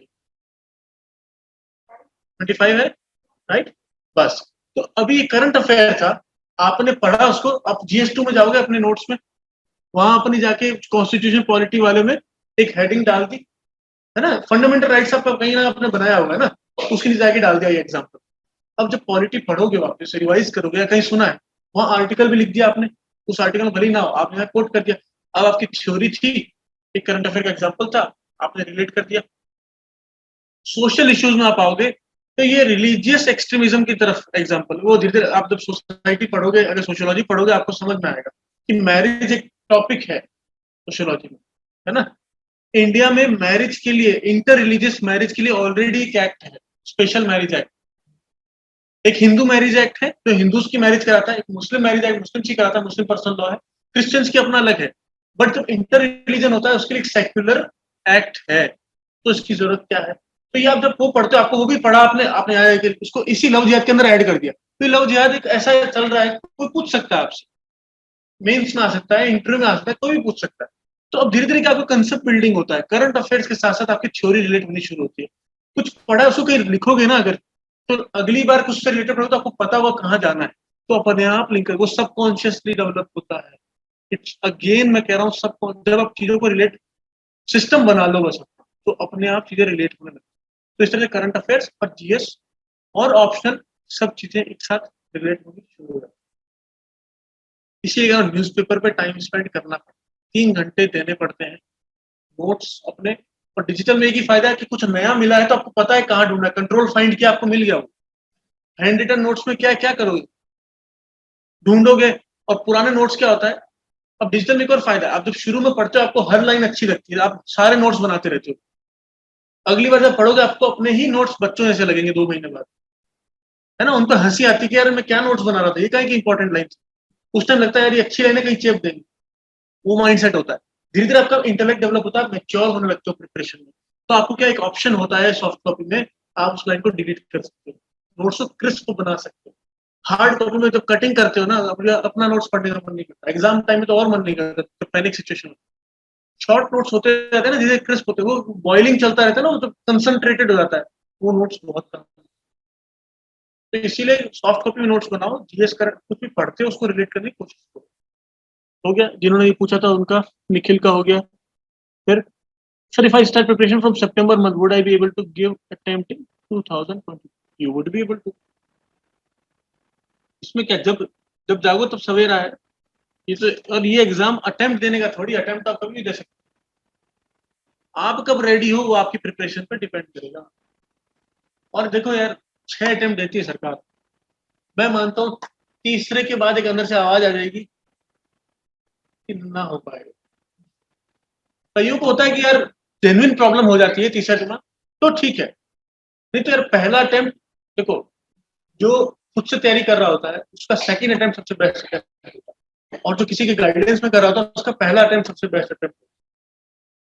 क्यों? क्योंकि आदमी गलती से सीखता है, और गाइडेंस में किसी और की गलती से सीखता है ना। तो पहला नहीं तो दूसरा, और एकदम ही आपका वैसा है कि जॉब कर रहे हो, सब कुछ प्रॉब्लम, बहुत सारी फैमिली इश्यूज है, मेंटल स्ट्रेस है, टाइम नहीं मिलता है, तो थर्ड में जाओ। उसके बाद नहीं तो भैया काम धंधा ढूंढो, है ना। चलो, ये हो गया। Sir 9 to 6 office hours, then class 6:30 schedule में हाउ टू मैनेज। यही तो बताया मैंने आपको, जॉब के साथ मैनेज हो सकता है। अपना टाइम ढूंढो जिसमें आप क्वालिटी पढ़ सकते हो। जैसे मॉर्निंग टाइम मेरे हिसाब से बहुत सही होता है ना, पीसफुल होती है पूरी दुनिया। आप, और एक फायदा यूपीएससी का ये, इतने सब्जेक्ट्स है ना कि आप बोर नहीं हो सकते। नहीं तो क्या होता है कि ह्यूमन माइंड की कैपेसिटी किसी एक चीज पे 45 मिनट से ज्यादा नहीं लग सकता, वो at a time at a stretch नहीं खींच सकते आप। 45 मिनट क्या, सब्जेक्ट चेंज कर लो, 10 मिनट का ब्रेक ले, फिर सब्जेक्ट चेंज कर लो, इतना पढ़ने को, है ना। तो अपनी स्ट्रेटेजी बनाओ, बट हो जाता है जॉब के साथ, that's what I am saying. Sir current affairs में एग्जाम में 1 साल का कवर होता है। देखो जो अगले साल लिख रहे हैं उनको कोई दिक्कत नहीं, वो आज से भी शुरू कर लो बोले, क्योंकि जो हो रहा है हर एक की हिस्ट्री है, आउट ऑफ बॉक्स कुछ भी नहीं होता है। जो हो रहा है उसकी एक हिस्ट्री है, जब वो पढ़ोगे हिस्ट्री अपने आप कवर होती है। अगर आपको उसमें उसमें या तो कवर्ड होगा, नहीं तो समझने के लिए आप पढ़ोगे ही पढ़ोगे, है ना। तो जो अगले साल लिख रहा है उसके लिए अभी से शुरू करो, भले भले 2-4 महीने पीछे चले जाओ, ऐसा कोई हिसाब नहीं है, क्योंकि अगले साल जो एग्जाम में आना है वो पिछले 1 साल का ही आना है। बट हर चीज पीछे से रिलेटेड है, तो आपका अपने आप कवर होता है। जो अब लिख रहा है आपको, तो जो पढ़ना है पढ़ो, तो राम। 2 साल से पढ़ा था बस कर गई, तो उस वो का कोई रिवीजन होता है। हाँ, जो भी थोड़ा बहुत तैयारी करते हो उसको पता है कुछ, मतलब सब क्या बदला है हिंदुस्तान में, मेरे को ये बताओ। जिन्होंने पूछा है वही बताओ। अ, इन्होंने पूछा है फलक पटेल, क्या बदला है पिछले 2 साल में या पिछले कई सालों में। मैं ऐसे रेंज नहीं देना चाहता, नहीं तो लोग पॉलिटिकल जस्टिफिकेशन वो बायस में, कुछ नहीं बदलता, है ना। जब से शुरू कर रहे हो उसी से पढ़ो, हर चीज में आपको पता पड़ेगा कि यार इसकी तो हिस्ट्री नहीं पता मुझे, तो वो अपने आप कवर होता है। फोर्सफुली पढ़ने की बजाय जो आए जा रहा है उसका हिस्ट्री पढ़ते चलो। सिलेबस में भी यही बताता हूँ मैं, फोर्सफुली नए टेरिटोरियल ढूंढने की बजाय किसी के नोट्स में अगर लिखा है तो उसकी मजबूरी है वो लिखना, उसको भी अपना घर चलाना है। आपको जरूरी नहीं है हर चीज पढ़ना, आपकी कैपेसिटी लिमिटेड है। तो जो टीचर पढ़ा रहा है वो सब चीज देख के पढ़ा रहा है, टीचर की सुनो, कंसेप्चुअल क्लैरिटी लो, और जो आपको लगता है करंट अफेयर्स में आपको जो समझ में आ रहा है उसमें नहीं आ रहा उसकी चीज ढूंढो, तभी वो चीज समझ में भी आएगी, क्योंकि इन रिलेशन नहीं समझ में आएगी। चलो, और पीछे कोई डाउट्स मिस हुए हो? हाँ ठीक है, ये हो गया। इसमें एक दो चीजें और चीजें मैं बोलना चाह रहा था। हाँ, सोशियोलॉजी के जो बेनिफिट्स में एक चीज मैं ये बोलना चाह रहा था कि यार जो लोग science background, not just science background, किसी भी बैकग्राउंड से हो, कई बार ऐसा होता है ना कि हम जो सोशल फिनोमिना जो होते हैं, जैसे रिलीजन हो गया, या ये जो अर्बन एरियाज में रहते हैं स्पेशली, उनको ये सब ना सुपरफिशियल लगता है, इसे पेट्रियार्की है, क्योंकि आप कम ऑब्जर्व करते हो ना अपने चारों तरफ, तो आपको लगता है कि ठीक है टॉपिक है, पेट्रियार्की होती होगी, बट और हम पढ़ भी लेंगे, एग्जाम में लिख, बट उसको रिलेट नहीं कर पाते, है ना। जैसे आप एग्जाम्पल देता हूँ, कहीं मैं इंटरव्यू ले रहा था, जिनके अभी मेंस जिनके भी इंटरव्यू चल रहे हैं, दो तरह के लोग तो, एक पर्सन से मैंने पूछा कि सपोज एक सिनेरियो दिया उसको, आपकी शादी हो रही है और आपके ससुराल वाले, आप ऑफिसर बन गए हो, सब कुछ हो गया है, और ससुराल आपको वो दे रहे, गिफ्ट दे रहे हैं शादी के मंडप में ना, मतलब डेवरी दे रहे हैं बेसिकली, तो आप क्या करोगे? तो वो बोला कि सर ऐसा है कि लड़की के फादर की इच्छा है, तो मैं कौन होता हूँ उसको मना करना, है ना। तो अब मुझे तो पॉइंट मिल गया टांग के, तो मैं उसको खींचता गया, तो उसमें उसका ज्योग्राफी था ऑप्शन, वो उसको ऐसे जस्टिफाई कर रहा था कि देखो सर, उसके फादर की एक इच्छा है, उसके फादर के अपना सोशल प्रेस्टीज जो दिखाना चाह रहे हैं, तो मैं कौन होता हूँ। फिर बाद में उसको मैंने समझा रीजन क्या, मैंने उससे जब डिस्कस किया सच में, वो कहता सर मुझे सब कंसेप्ट सुपरफिशियल लगता है, एग्जाम के लिए मैं लिख लूंगा, बट सच में मुझे फील नहीं आता अंदर से कि सोसाइटी में सच में कास्टिज्म है क्या, सोसाइटी में सच में रिलीजन है क्या, सच में पेट्रियार्की है, मैंने नहीं देखी सर, मैं अच्छे बैकग्राउंड से पलता बढ़ता हुआ है। कोई बात, उसको करंट अफेयर से पिछले ना साल भर की मैगजीन उठाओ, उसमें पॉलिटिकल सेक्शन में जाओ, उसको पढ़ना, आपको समझ में आएगा, अच्छा प्रैक्टिकल ये था, इसका ये छोड़िए, आपको ब्रॉडर कॉन्टेक्स्ट मिल जाएगा उस चीज का। उसको मिलने के बाद आप फिर अपना लक्ष्मीकांत पढ़ो, मैं आपको बता रहा हूँ डेफिनेटली ज्यादा समझ और वो दिमाग में बैठेगा, रादर देन मन नहीं लग रहा फिर भी लगे वो खत्म करनी लक्ष्मीकांत नहीं। अगर आपको नहीं आ रहा है तो पहले मैगजीन, ये बहुत अच्छा तरीका है, किसी भी सब्जेक्ट में आपको नहीं समझ, ज्योग्राफी या किसी भी सब्जेक्ट नहीं आता ना, सोशल इश्यूज, उठाओ मैगजीन करंट अफेयर्स की, उसको पढ़ डालो, वो सेक्शन पकड़ो, इस महीने का पिछले महीने का ऐसे करते करते कुछ करेगा, आपको ब्रॉडली सब समझ में आ जाएगा। करंट अफेयर्स विथ वो बहुत अच्छे से लिखते हैं, मैगजीन वाला आदमी बहुत मेहनत करता है ना। इस तरह से अप्रोच होना तो आपका और बोलो। सर इंटरव्यू पैनल में जब हम जाते हैं, अभी मैं कॉन्फर्मेशन के लिए मैंने जॉब छोड़ दिया, वही मुझे सामने से पूछे कि आपने क्यों छोड़ा, तो पॉजिटिव वे में मैंने कैसे असर किया? हाँ देखो, आप सबसे पहले आपका ये पॉजिटिव साइड सामने आती है कि आप अपने गोल के लिए इतने डेडिकेटेड हो कि आप लाइफ में सेक्रीफाइसेस कर सकते हो, दैट्स अ पॉजिटिव पॉइंट। दिक्कत क्या होती है कि देखो उनको सब पता होता है, वो आपके मुंह से सुनना चाहते हैं, जो एक्सप्रेस कर देता है उस टाइम पे, और जो पेन डर जाता है वो वही होता है। हर एक का अपना रीजन होता है कि why you really want to do, why you did. मैंने जब बताया था ना, मैंने स्टोरी सुनाई, पहले इंटरव्यू में गलती कर रहा था, मुझे समझ में आ गया था कि यार ऐसे आइडियलिस्टिक आंसर नहीं दिया, इनको प्रैक्टिकल सुनना, जेन्युइन पर्सन चाहिए जो सच बोलता है। मैंने उनको ऐसे सुनाया कि मुझे पूछा कि क्यों आना चाहते हो तुम यार, अच्छा प्राइवेट जॉब है, क्यों आना चाहते हो यहीं? मैंने कहा सर ऐसा हुआ था कि 13 में मेरा एक कलीग ने क्लियर किया एग्जाम, तब मुझे पता पड़ा ये एग्जाम कितना अपॉर्चुनिटीज देता है, मैं आज तक मिस कर गया, है ना। इसमें लीडरशिप रोल मिलता है, इसमें प्रेस्टीज एसोसिएटेड है, इसमें आपको सोसाइटी को कुछ कंट्रीब्यूट कर सकते हो, है ना, with two contribute something in a positive way, है ना, लोगों की लाइफ पे इम्पैक्ट डाल सकते हो, ये सब चीजें। तो मैंने एक स्टोरी सुनाई कि मेरे साथ क्या हुआ था क्रिस्प करके, तो उस आप बोलोगे सर कि मुझे मेरी कैपेसिटीज पता थी कि जो एग्जाम डिमांड करता है, और मेरी जो जॉब थी, आपकी जॉब आप बता रहे हो आर्मी में थी राइट, सीआरपीएफ में थी, तो आपकी job will not allow you to dedicate your time for this exam preparation, है ना। तो मेरी एक जील थी, मुझे इस एग्जाम के बारे में पता पड़ा, अवेयरनेस आई, पहले नहीं थी, थोड़ा बहुत तो आप बोलना पड़ेगा सर, पहले मुझे अवेयरनेस आई इस जॉब के बारे में कि जॉब ऐसी अपॉर्चुनिटी देता है कि मैं एडमिनिस्ट्रेशन में जा सकता हूँ, और जो प्रॉब्लम्स है ग्रास रूट उनको सीआरपीएफ में जैसे है फॉर एग्जांपल कि सर मैं तो छोटा सा एक्सपोजर है, उसी में मैंने देखा कि कितना ज्यादा चेंज ला सकता हूँ, तो मैं ब्रॉड स्केल पर जब जाऊंगा तो मैं ज्यादा चेंजेस ला सकता हूँ। बट उसके लिए डिमांडिंग था कि I have to leave my job, कि मेरा जॉब अलग, मैं प्राइवेट सेक्टर जॉब तो है नहीं जहाँ मैं अपना छुट्टी मिलती है ये सब होता है, तो और क्योंकि वो कंट्री की सर्विस है तो मैं उसमें भी कॉम्प्रोमाइज नहीं करना चाहता।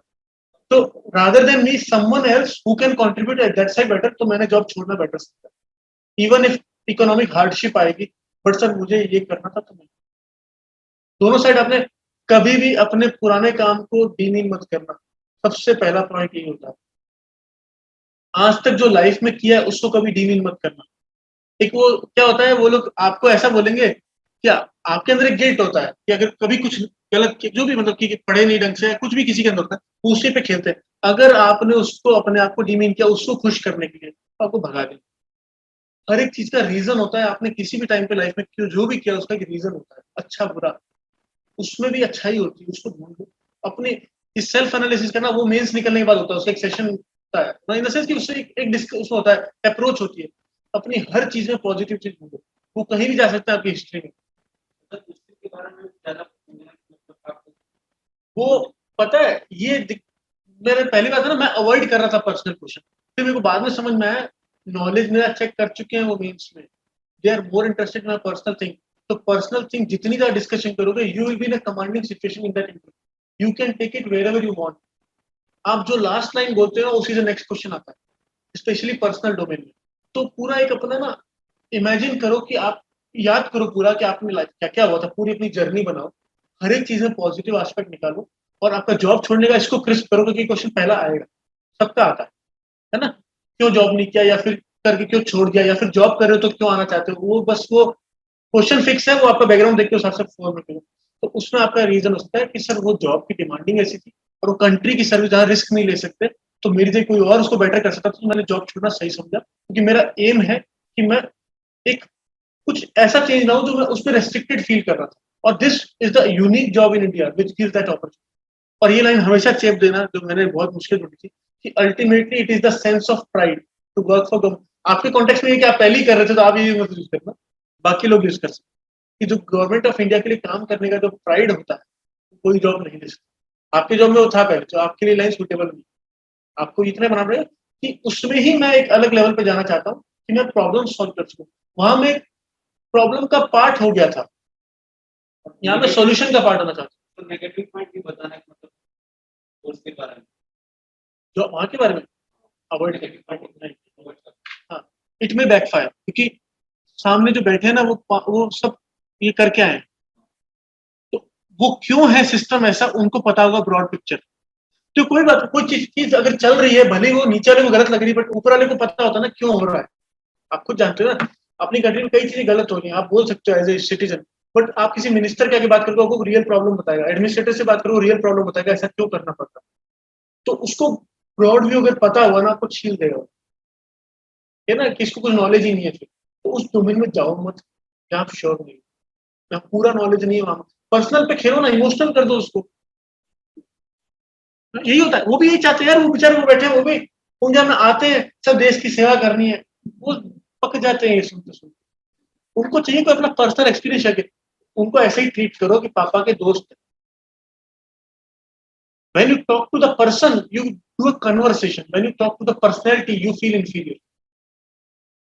अंकल से बात करते हो ना जब अगर ठीक ठाक अंकल है तो उनसे अच्छे से बात कर लेते हो ना, डिस्कशन जो पापा से नहीं कर सकते अंकल से कर सकते हो। वो वही है, वो भी यही चाहते हैं कि कोई बच्चा आए तो बात करे हमसे। लोग क्या होता है बात नहीं करते, कुछ बोल दूंगा तो पूछ लेंगे, ऐसा डिस्कशन करो बट थोड़ा स्मार्टली करो, डिग्निटी मेंटेन करो, वो उतना ही, क्योंकि नॉलेज वो चेक कर चुके हैं। और बोलो, चैट में कुछ है क्या? एक सेकेंड बस मैं ग्रीन इस पे, ग्रीन ओके यस, ये होता है टेक्नोलॉजी सॉफ्टवेयर में काम करके भी मैं टेक्निकली इनकॉम्पिटेंट। हाँ बताओ, और कोई डाउट?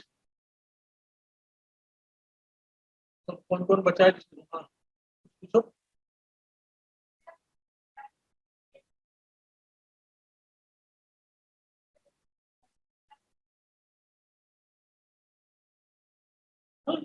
यार एक एडवांटेज होता है। आप गुजराती में लिख रहे हो कि इंग्लिश में लिख रहे हो? गुजराती में लिख रहे हो तो वो एडवांटेज आपको हो सकता है। कई बार ऐसा होता है कि जो कॉपी चेक करेगा वो एक जो गुजराती लिटरेचर वाला ही चेक करेगा, गुजराती मतलब जो बैकग्राउंड वाला। तो इसमें अप्रोच रखनी चाहिए, जो भी अपनी लैंग्वेज में लिख रहे हैं ना, यहाँ की जो यूनिवर्सिटीज है अल्टीमेटली कॉपी यहीं आएगी। तो यहाँ पे जो प्रोफेसर होते हैं ना, उनसे जाके मिलो कि ना आपका माइंडसेट क्या है, मतलब इन द सेंस कि अरे वो हेल्प करते हैं, मतलब अगर है ना उनसे आप इतना जाके कभी मिलो चाय पे, इस समय ऐसे मैं प्लान कर रहा हूँ, मैडम ऐसे प्लान कर रही हूँ कि मुझे इसमें आपको ब्रॉड अंडरस्टैंडिंग चाहिए, या फिर वो आपको बुक्स भी सजेस्ट करेंगे, है ना। तो ऐसा एक एक्सरसाइज करना कभी, ऐसे ही मिल के वो क्या सोचते हैं उनकी उनसे बात करने, मतलब आपको थिंकिंग, किसी भी आदमी से आप 2 घंटे बात कर लो, किसी एजुकेटेड पर्सन से, आप उसकी अप्रोच पता पड़ती है, वही अप्रोच ज्यादा होती है। तो आप अगर गुजराती में लिखना चाहते हो, यहाँ आपको प्रोफेसर मिल जाए, है ना, उनसे जाके बात करिए और डेफिनेटली कर सकते हो यार। इस एग्जाम में अल्टीमेटली ये जॉब है, जॉब के लिए आप सूटेबल हो कि नहीं हो। नॉलेज अगेन मैं कह रहा हूँ एक लिमिट तक ही काम आता है, बाद में आप कितना एक्सप्रेस कर सकते हो अपने आप को, वो मैटर करता है। अगर अपनी लैंग्वेज पे कमांड है लिखने में, आप एक्सप्रेस कर पाओगे। सिंपल है। हम्म। सर मैं आरपीएससी का फॉर्म भरा, तो सर मैं दोनों साथ साथ में फिर आरपीएससी के तो एग्जाम ही रेगुलर नहीं होते। तो यार देखो यार, स्टेट पीएससी करने से जीपीएससी का एक मुझे ये पता है प्लस पॉइंट ये है कि it's now almost on UPSC lines. हाँ, ये निकल चुका है यूपीएससी लाइन में हर चीज में। तो जो यूपीएससी तैयारी कर रहा है उसको जीपीएससी में बहुत ईजी पड़ेगा रिलेटिवली। प्रीलिम्स निकालना मैटर कर, क्योंकि मैंने ऐसे के टॉपिक पढ़ा है, देखा था कि बहुत, और मतलब सेम है। उसमें ऐसे का टॉपिक भी यही था कि आईएएस को जब सरदार वल्लभ भाई पटेल ने पहले बैच ऑफ आईएएस को जो स्पीच दी थी उसके बारे में कमेंट, अरे तुम आईएएस बना भी नहीं रहे हो, ये जीपीएससी एग्जाम है जीएस के लिए, और वो आईएएस वर्ड यूज कर रहे हैं। तो मतलब पूरा ऑलमोस्ट वो कॉपी पेस्ट हो चुका है। आरपीएससी भी अब पूरे आई थिंक उस लाइन पे जा रहा है, I am not sure RPSC का। अभी तक राजस्थान हिस्ट्री जा रहा है। पर देना चाहिए आरपीएससी, अपने स्टेट पीएससी देना चाहिए। उससे क्या होता है कि एक तो प्लान भी होता है, इट्स नॉट बैड, इस एग्जाम के लिए तो स्पेशली नॉट बैड। मैंने नहीं दिया था क्योंकि मेरे पास प्लान भी था, है ना। बट जिसका प्लान भी नहीं है उसका प्लान भी होना चाहिए स्टेट पीएससी, क्योंकि अंत में क्या होता है, प्रीलिम्स निकाल लोगे, मेंस निकाल लोगे, फाइनल लिस्ट में अगर नाम नहीं आया ना, तो कोई ये नहीं मानेगा कि मेंस क्या कह लोगे। अंत में क्या है पेपर पे, ऑन पेपर क्या है, लोग यही पूछते हैं ना, बस वही। तो ऑन पेपर कुछ तो हो, इसीलिए तो समाज बहुत निर्दयी होता है। स्पेशली मैं, I don't want to sound patriarchal, but ये समाज ही ऐसा है कि लड़कों के लिए ज्यादा निर्दयी होता है। आप भी जानते हो इस, मतलब इट्स नॉट ना, ये रियलिटी है हमारी कि लड़के इस मामले में इकोनॉमिक डोमेन में ये एक्सपेक्ट, वो रोल प्ले कर रहा है ना, उसके रोल से जो एक्सपेक्टेशन है वो है कि he should be the bread winner, and in any marriage men should earn higher. ये तो हमारे समाज की जो कड़वी सच्चाई है, होता है ना। तो वो उस पर extra, patriarchy is actually eating man only. जो सपोजली मैन बेनिफिट होने चाहिए पेट्रियार्की से, man are at the, man along with women are becoming victim. तो लड़कों के लिए ज्यादा है कि आपको तो, है ना, आपको भी लिखना चाहिए, सबको लिखना चाहिए, बट प्लान भी सब सोच कर अपना कि क्या करोगे, है ना। बट उसके लिए टाइम डेडिकेट मत करना, पहले अटेम्प्ट में तो बिल्कुल मत करना, बाद में धीरे धीरे। यूपीएससी का आई वुड से कि पहला तो यार यूपीएससी पे फुल फोकस करो। हाँ, पहले अटेम्प्ट का समझ में अंदर से आवाज आती है, अंदर से आवाज आती है कि यार होगा कि नहीं होगा, तो उसमें फिर प्लान भी लेके चलो। तो पहला अटेम्प्ट तो एक बार डेडिकेटेडली अपना ही दो, यूपीएससी का ही दो। 10 मंथ 10 मंथ में मतलब कैसे हाँ, तो देखो जीएस के पिलर क्या है, हिस्ट्री, हिस्ट्री में आपको पता है एंशियंट है, जिसमें कल्चर भी आता है, आर्ट एंड आर्किटेक्चर आता है। मीडियवल इतनी इंपॉर्टेंट नहीं है। फिर आपका आता है लास्ट में मॉडर्न हिस्ट्री, है ना। ज्योग्राफी तो पिलर है, ज्योग्राफी हो गया, हिस्ट्री हो गया, सोशल इश्यूज देखने की जरूरत नहीं, एक बार वो तो होता रहेगा आपका कवर, है ना। फिर आपका पॉलिटी हो गया सबसे इंपॉर्टेंट पिलर। आईआर एक बार शुरू में देखने की जरूरत नहीं, आईआर को करंट अफेयर से देखते चलो, है ना। फिर आपका आ गया अपना इकोनॉमिक्स। इकोनॉमिक्स में लोग गलती करते हैं कि बड़े बड़े वो पढ़ते हैं, एनसीईआरटी पढ़ रहे हैं, माइक्रो माइक्रो, आप देखोगे ना पेपर, अल्टीमेटली प्रीलिम्स में इतना ही आता है, आरबीआई ने इकोनॉमी में पैसा छोड़ा तो इन्फ्लेशन आएगा कि नहीं आएगा, ये हुआ, फॉरेक्स रिजर्व ये हुआ तो करेंसी डेप्रिशिएट होगी कि अप्रिशिएट होगी, करंट अकाउंट डेफिसिट है, जिनके 5 से 7 कंसेप्ट उसके चक्कर में लगे पड़े हैं ये एनसीईआरटी। प्रैक्टिकली उसका एप्लीकेशन उतना ही है, और मेंस में जो इकोनॉमिक्स आता है इट्स मोर अबाउट स्कीम्स। आप कभी भी देखोगे गवर्नमेंट की ट्रेड स्कीम हो गई, ये कोई पॉलिसी आ गई ट्रेड प्रमोशन की, वो सब होता है, तो वो करंट अफेयर्स है, it's all current affair.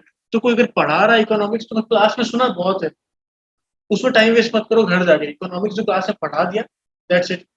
Polity खुद से था, तो इस तरह से पिलर आप डिफाइन करो।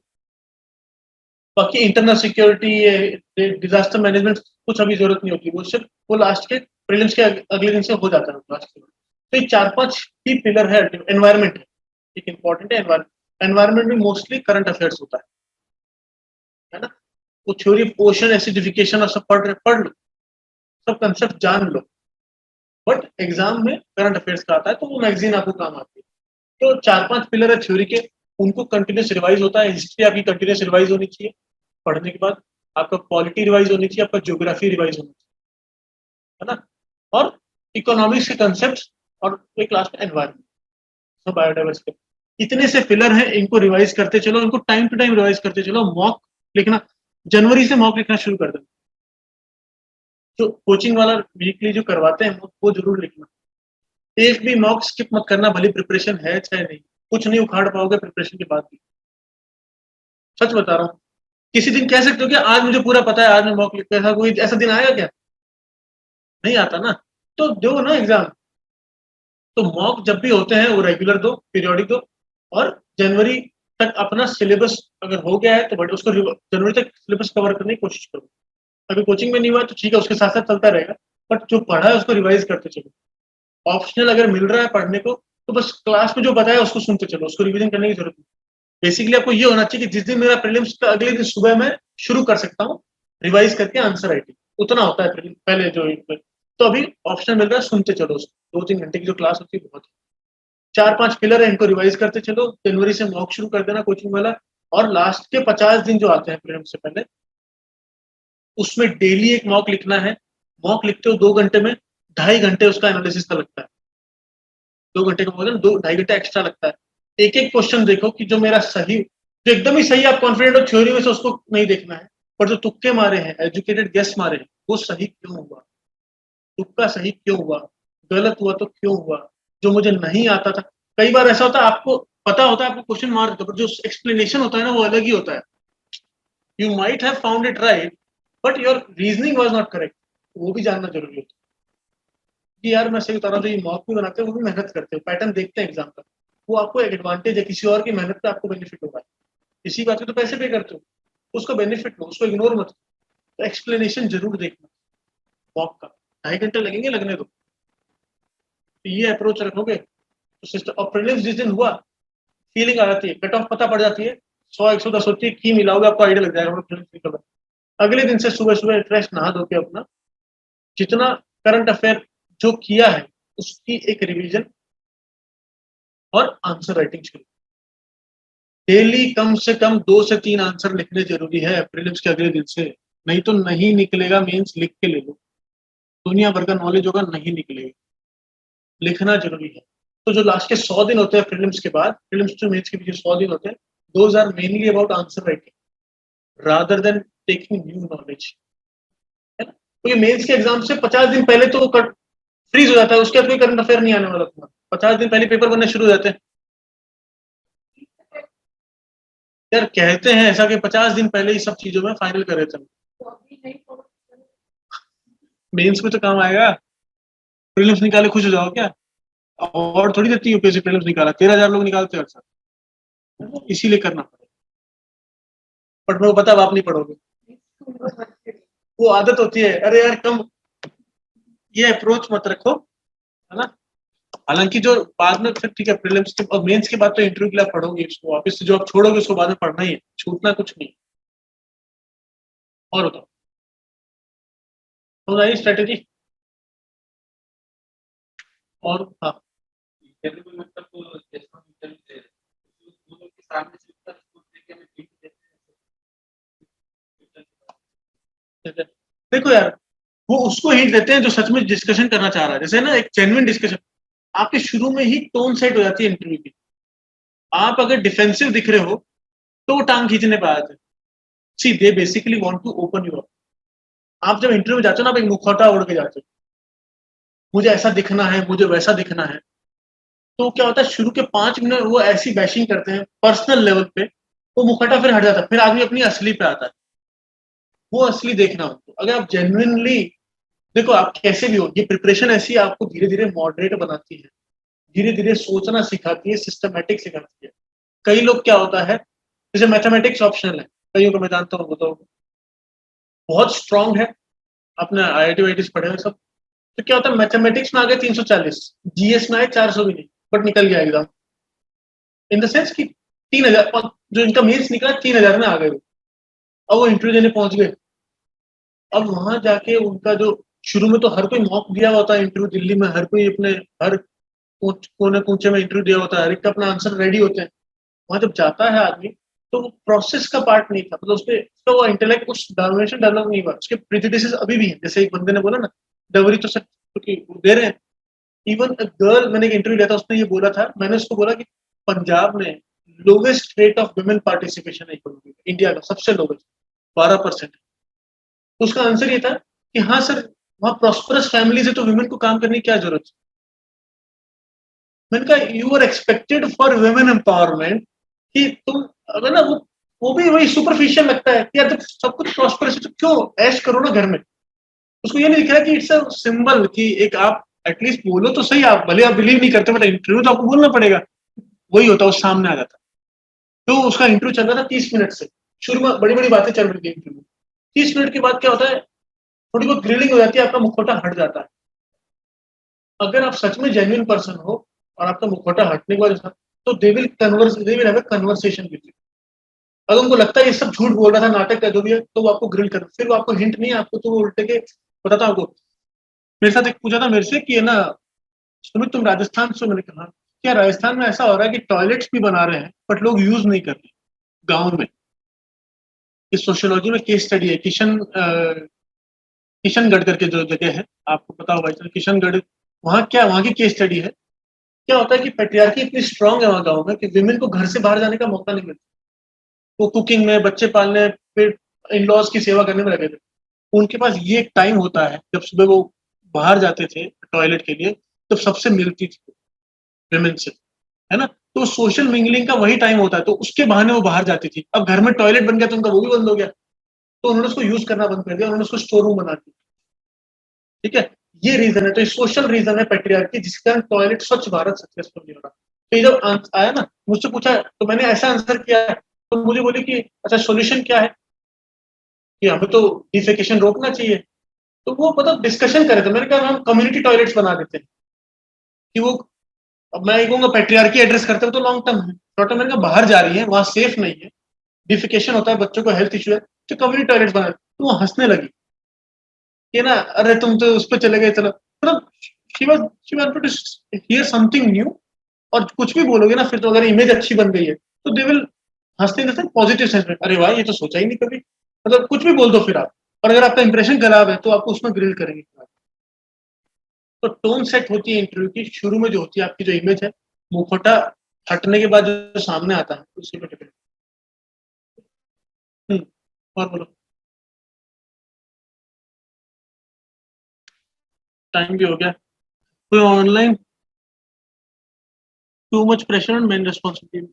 Men are reaping the seeds, reaping the fruits of their whatever they have sown over years. है ना, ये प्रॉब्लम है। Are both the syllabus GPSC UPSC covered in both इधर, ये मुझे नहीं पता, जानवी ये सिविल्स वाले आपको बता देंगे। ठीक है, कुछ और है लग रहा है, सकल कुछ तो है नहीं। चलो, ठीक है, nice meeting to you all. शुरू में टेक्निकल ग्लिचेस आए, उसके लिए दे शुड बी सॉरी। आपकी जो हिंदी बुक्स का है वो मैं इनको प्रोवाइड कर दूंगा, घर जाके वो बुक है, उसकी फोटो वोटो खींच कर इनको दिखा दूँ। चलो, thank you everyone. Those who are online, Thank you, sir. Thank you, sir. thank you. I hope it was helpful. Yes, sir. Yes, Yes, sir. sir. Thank you so much, sir. Thank you.